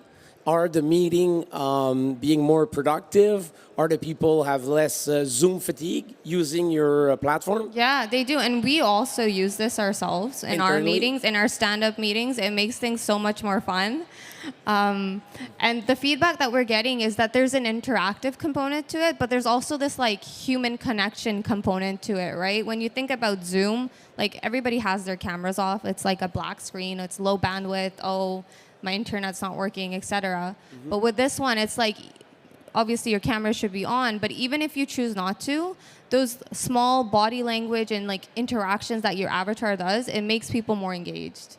And how does it work for a company to use it? Does it link directly like Zoom or team meeting to my agenda so I have meetings and I can just connect? Yeah. How does it work? That's a good question. So it links directly to like your calendar, the same way your Zoom does. It's not integrated with those platforms. It's separate. It's the same way that you put a meeting link in your calendar is how you put it, how it goes into your calendar. You click it and then you just jump into the platform.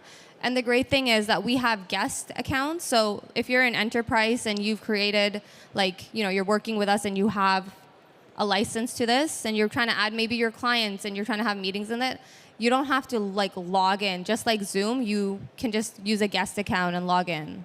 I mean, not log in, I guess. And how many users are on the platform as we speak? Do you have an idea?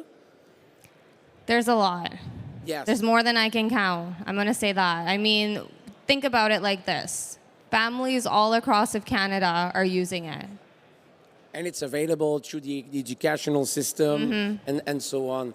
And since you've been working on this platform, I'm sure you've put so many features and so on. One of the questions I have is, when I do a meeting with my either a customer or colleagues of mine, we always take notes. We take actions. Yeah. We take, a wrap up of the last meeting. What were the action? Who done what, and so on, to increase our productivity for the lean management of our meetings. Any feature, widget that may help my team to be more productive during meetings, so we don't waste our time? Right. So. And I'm just going to pull a stat out there, but there's been a 192% increase in Teams meetings since the pandemic. And this is a stat coming from Microsoft Teams. Okay. Because we're constantly in meetings, and like you said, like sometimes you're in the meeting and you're like, what did we just talk about? Right? Exactly. So yeah, we're in the process of putting these AI agentic chatbots into the platform. So they'll take your meeting notes, they'll organize the data, but more importantly, they're going to tap into like the engagement piece, which again, for us, like the technology is really important, but we have to remember we're looking to bridge that gap that Zoom's created, which is the disengagement. So the avatars are going to be able to kind of find the prompts. Intelligent with some AI agent embedded in the meeting, so we can have some much more productive conversation following the context and all of these things that are important in a meeting. And how does it work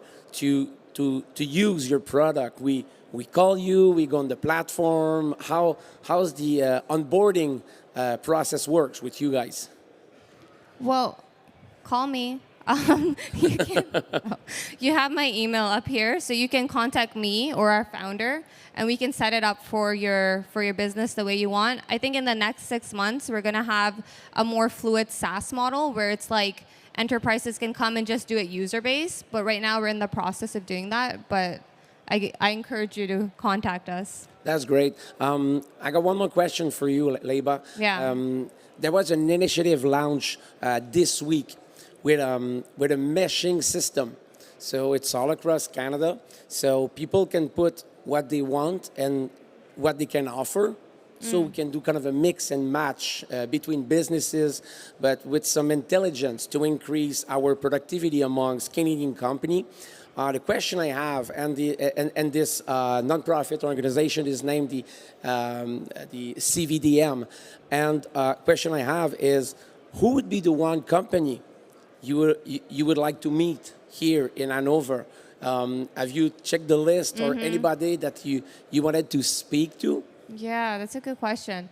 So I don't know if they're actually here or not, but we've been trying to get in contact with LinkedIn Learning and Microsoft, and we actually were just talking to Deloitte right now, their workforce manager. Okay. So we're looking to, collaborate with these big organizations whose employees are constantly doing trainings every few weeks, but they're doing it in isolation. Great, great. So if they hear us right now, shout out. Leba would like to have a chat with you guys and offer the product here. And Yeah. last question I have on top of my mind is for people working from home, Yeah. which was a huge trend during COVID, and now people are staying home quite like 2 days a week and Yeah. stuff like that. Yeah. And one of the things that I hate is after lunch by myself. Yeah. I think when I eat, it's a good time to meet and to know and have conversation, and I really like to do that. So, are your customer doing lunch together? Not only meetings, but if I'm going to eat my Yeah. my lunch by myself Yeah. at home, or do you tend to propose to your customer that hey, you can have a virtual lunch together? Not only for meeting. Yeah. Does it happen as we speak? People are people doing that? Well, it can 100% happen. I mean, some people do like to eat their lunch alone. They're like, this is our own, like my only mental space time. So I'm not sure if people use it that much for lunch. It can be used. Okay. But what we do use it is for those small coffee chats and the water cooler talks, right? That we're missing, where you still want to interact maybe for a little portion, or you want to go talk, or you want to walk around. Just a coffee break in the morning, Yeah. like into our company. So I think it's 2 times a week. Wow. 8:30 in the morning, we have a slot meeting for a time slot for a team meeting, and it's called just morning coffee break.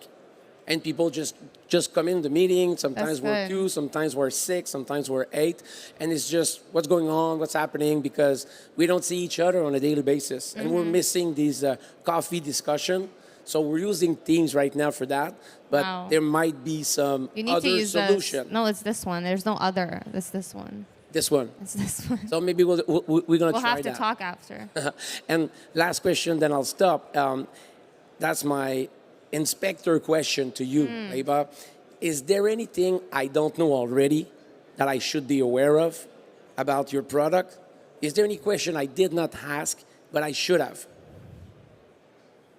No, I think you got it. We You got covered it all, pretty much it all. on spot. I mean, I think really the thing to think about is the disengagement that's come since we've been hybrid, and also just acknowledging that we're not going to go fully back in person no matter what is happening. Like, that's kind of the future of work. So we need to find tools that can kind of bridge that gap that's come with the disengagement. Great. So thank you very much for being here with me, Leba. Yeah. And I hope you have a very nice rest of the show. Thank you. All right. Thank you. Cool.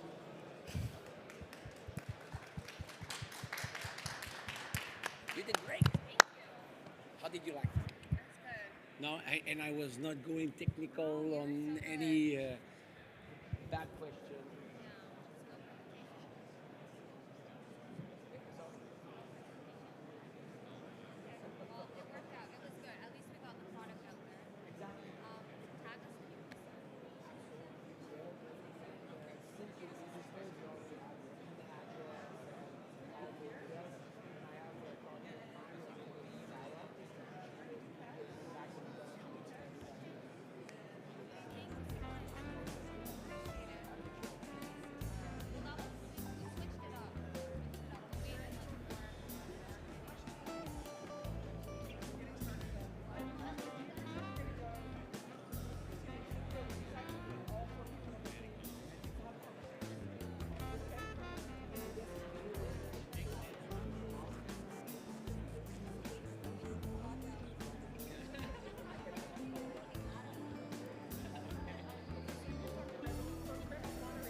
Sorry, I thought you had 5 chairs. No problem. I just don't have 5 microphones, so I'll have to switch between you. Okay.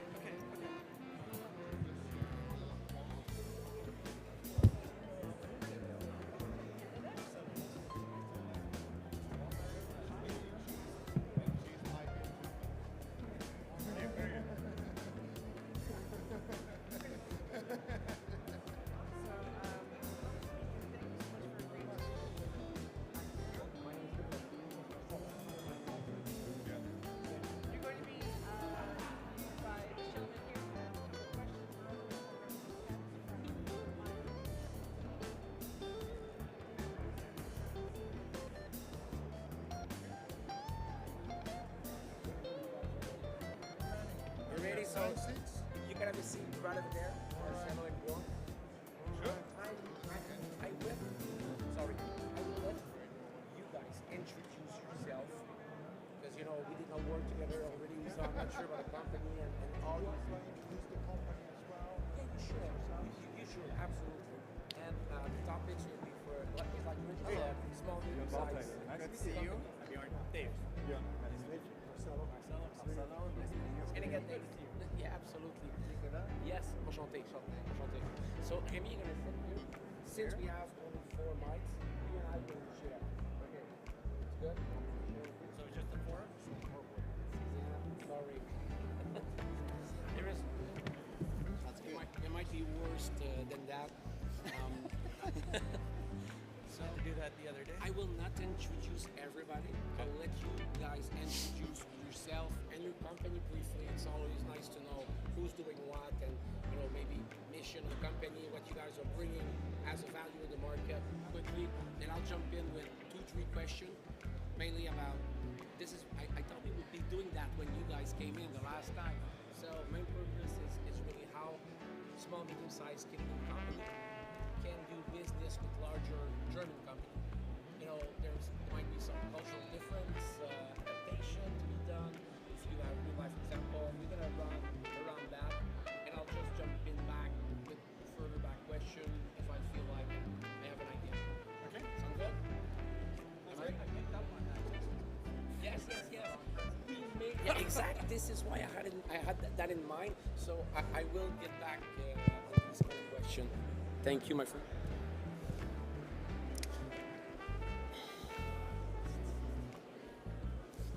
All right, it's working.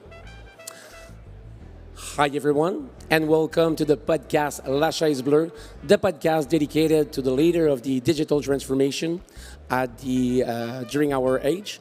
We do have a special series today. Thank you very much, gentlemen, to be here. The panel will be discussing from the concept to real collaboration, sustainable collaboration. We will try to navigate through the path of successful partnership with German organizations. So as a Canadian enterprise, we would like to get to know much better how we can blend in and create value upon what you're already doing.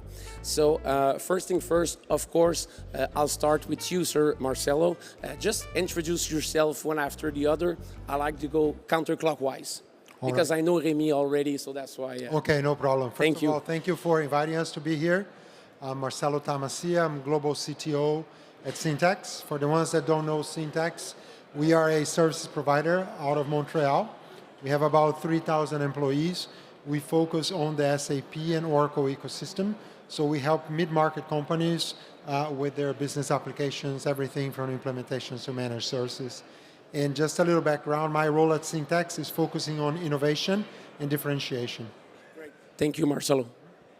So also thanks a lot for inviting us. My name is Björn Barteidl, also working for Syntax.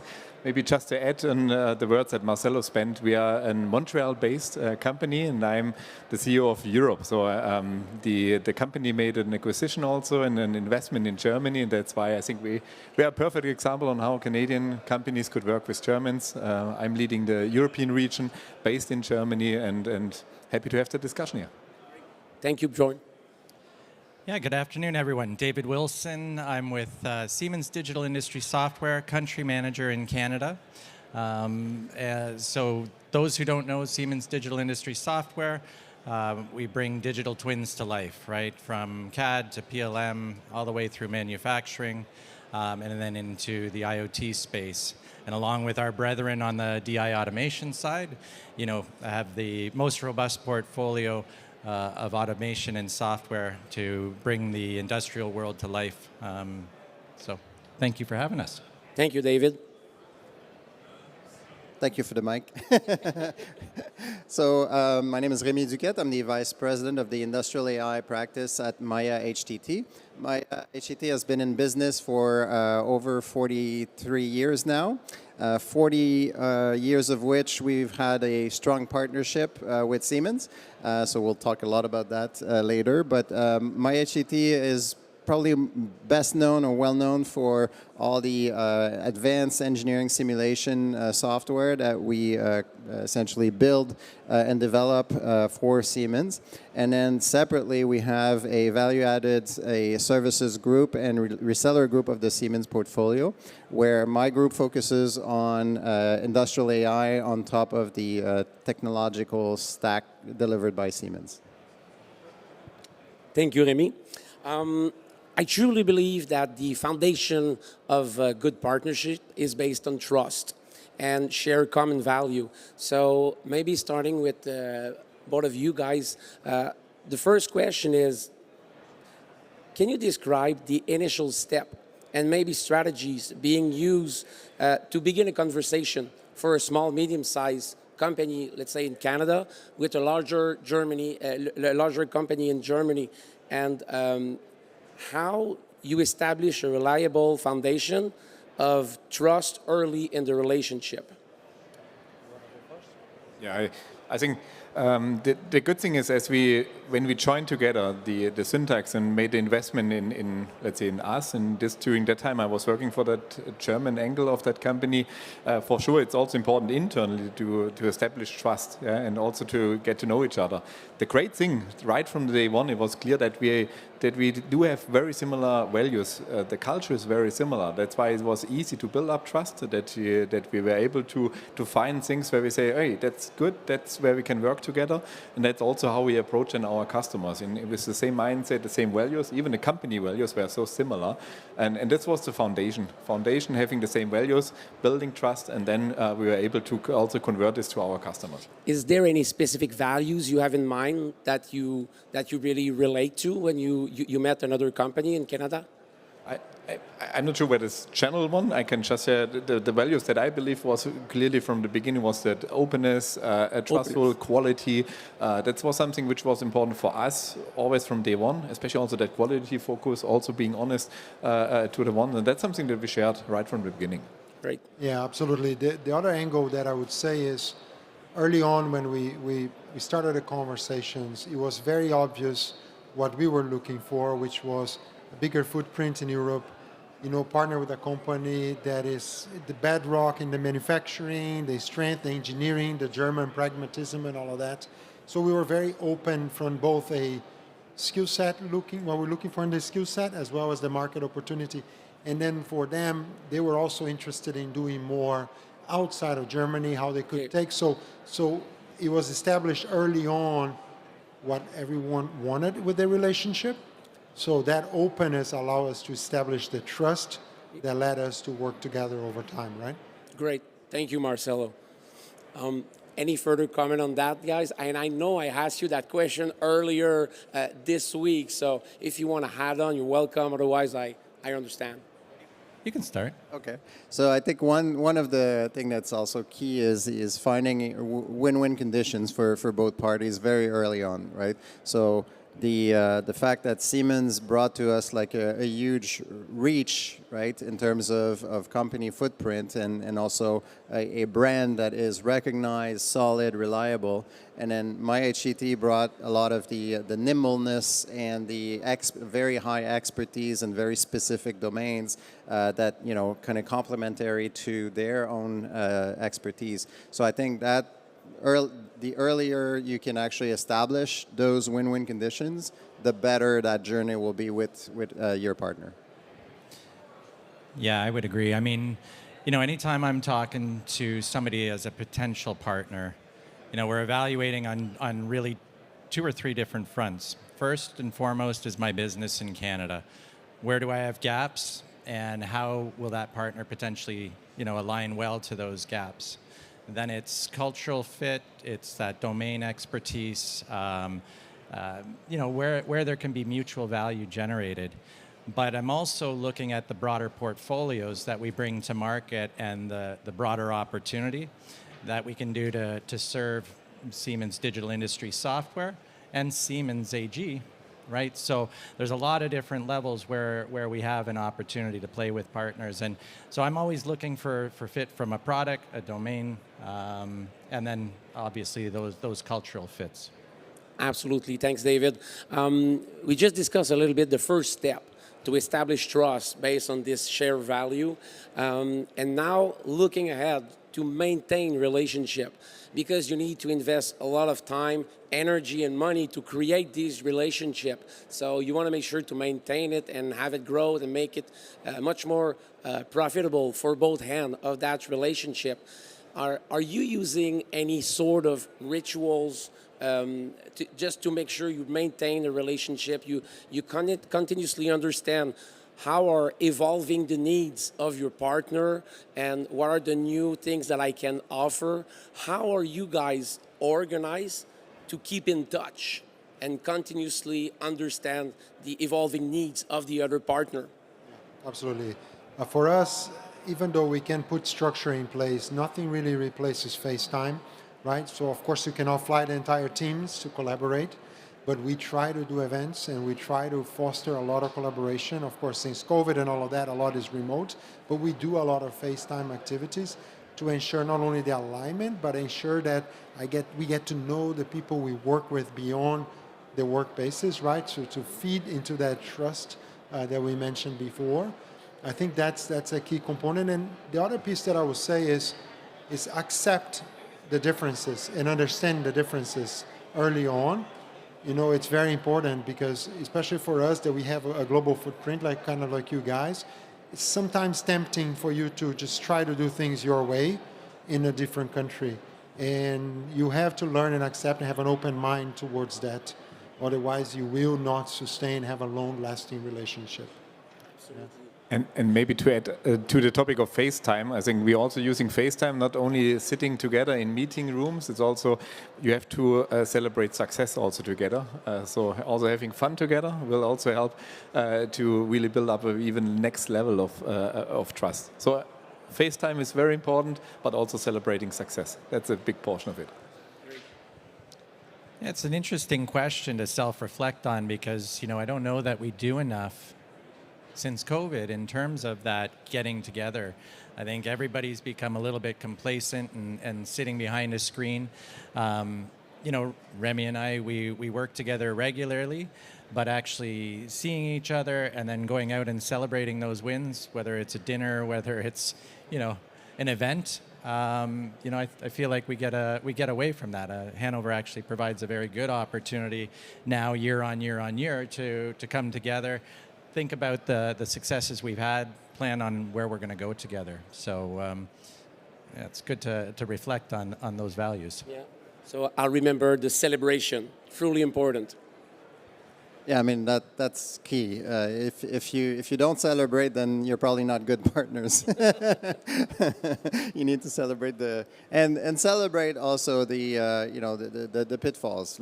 Try and after the fact reflect on why you may have lost together, or that's important to also have this kind of retroaction, positive retroaction with your main partner.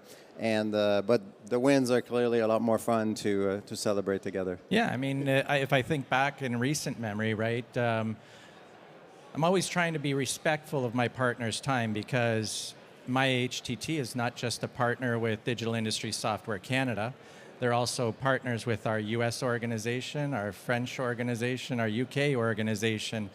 But it's really challenging for me being responsible for a country if if we don't have that intimate connection and review of the business and where we're having gaps, where we're struggling, and where we're succeeding. So that's been something that I've been trying to introduce back into the partnership at a Canada level, but being mindful of how much time we're asking of them, because it becomes a bit repetitive from their side, and they're a small organization, so not necessarily resourced to manage all of those interactions the same way perhaps that my organization is. But we love spending time with Dave, so that's okay. That's fine. With others, no. And last thing I had in mind, so with the political and economical landscape that we are living in these days, I have the chance in my work to visit at least 2 small, medium-sized manufacturer in Canada every week to speak with the owner and speak about the current challenge we're living in these days. And of course, we want to diversify where we sell, who we partnership with. And one of the trends that I see a lot in that show that was not there last year is the sovereignty. Sovereignty for energy, sovereignty of AI, sovereignty of many, many things. How could a small, medium-sized company understand in a good way what larger sized company in Germany may needs as a fit? Where are the holes that we can fit in to help you guys and then help us at the same time? Is there any way you are displaying this information, or how can we be aware of how we can help you to help us? I think it's a difficult one.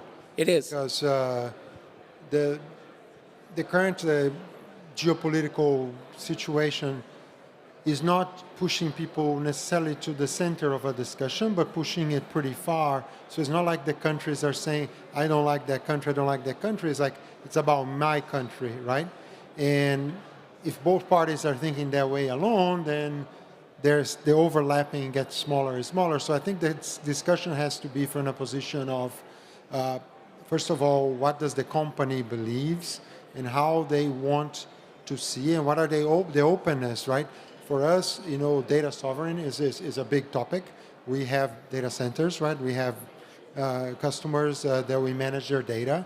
Now with hyperscalers, not all continents have big hyperscaler footprints that are local. So it's a hot topic right now, and I don't think, at least I don't have an answer, other than being transparent, put it on the table, understanding the concerns, and trying to go back and forth on this. I don't know. And come at some trade show like this one to Yeah. have discussion. That's how we meet. So Exactly. talk with the people to understand where we can blend in what you guys need, Yeah. and the other way around. Yeah. And sometimes interesting, if we are discussing with our customers, which are also coming primarily from the manufacturing industry, often the requirements are very similar. So it's not like that we have to look across. I think the requirements they do have, the challenges they do have, there's a lot of similarity in Canada with customers that we do have there, as well as in Germany. And also, if you learn from each other, it's also not looking on the big, always German companies. They're also, especially the smaller ones, are even better. They have really very good ideas. Those kind of hidden champions can really bring even sometimes more value and more good ideas, especially more innovative ideas. But I guess it's the same in Canada. So from both sides, requirements often very similar. It's not that we have to deal with completely different things based on the political situation. So brainstorm around innovation, how we can solve this global problem, and have philosophical discussions so we can bring some new idea. A very smart guy that I spoke with, his name is Germain Lamonde in Quebec. I don't know if you know Germain from Expo. He told me you can measure innovation with market share. So if we discuss innovation and then bring it to market share together, I think we have business then. Yep. So I like the innovation idea. Thank you, Bjorn. Any further? Yeah. I mean, and it's not just the gaps in the offering, right? It's maybe the things that are not there today, right? So it's not a real, I mean, it is a gap in a way, but it's a kind of something that you will bring as an innovation. So oftentimes with MyHET and Siemens, right, we're going to together, pitch ideas that go beyond the, let's say, the status quo with the current offering. And I think those discussions to bring together something new to the market, to your clients, right? Yep. With the reach of Siemens and the nimbleness again of Maya, that's kind of a great combination. And I think that's what people and companies should try and find as a great match. Yeah, I mean, I think this is actually a pretty easy one, right? Anytime there's a shift in the current, there's opportunity to be had. And for somebody like Siemens, we can't shift in that current very quickly. So if we have a gap because of that shift, it provides opportunities like Maya and others in our ecosystem, opportunities to partner, and then opportunities to be creative together and try to figure out where that competitive advantage is, right? And then innovate and raise that market share. Great, thank you, David. And last question, because I'm a curious person. This is my inspector police question. Is there anything I don't know already that I should be aware of? Is there any question I did not ask to ease partnership that I should have? But maybe we covered pretty good. But I think we have a slightly different perspective because it's a company, they acquired another company in Germany, put it together, right?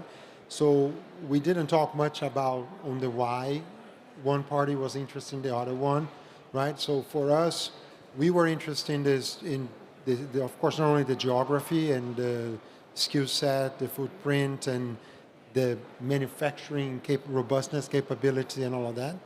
But on the flip side, I think we have a tremendous scientific research program in Quebec, that we have a huge R&D team in Quebec. The German team benefits tremendously from our skill set in Quebec. So we have this reciprocity, right? They bring in the manufacturing and engineering depth, and we have a massive R&D function in Quebec, and that's what makes this reciprocal for us, right? That's something I wanted to bring up. thank you, Marcel. Any other question I should have asked? No, I mean, I would take it back to where I started, right? Partnership is formed on knowing what your company is about, knowing your industry, knowing your product, but then sitting down and listening to the other side, right? Because we can't find those synergies until we really know and understand one another. So it's just investing the right amount of time to learn, right? Everything can look shiny on the surface, right? You need to get a few layers deeper to really truly understand the motivations, the alignment, the market fit, etc. And understand quite often the 5 why. Why, just to get at the bottom of it, essentially. Maybe one topic to add, we talked about the business aspect. I can tell you maybe one question, what does it mean personally for me also? I can tell you, I worked a lot in Europe with the different, let's say, countries and different companies here, but this gave me also an additional perspective since we are collaborating together. Canada is a great country overall. I met so many great people, and this is also personally for me a big asset on top. So personally, that's also part which we all sometimes forget. This was a big asset for myself to get in touch with so many new people there. We should get a round of applause. Absolutely. Great. Good job. I was going to say, it's my second time here as Canadian doing business here in Germany. I came to Hannover last year.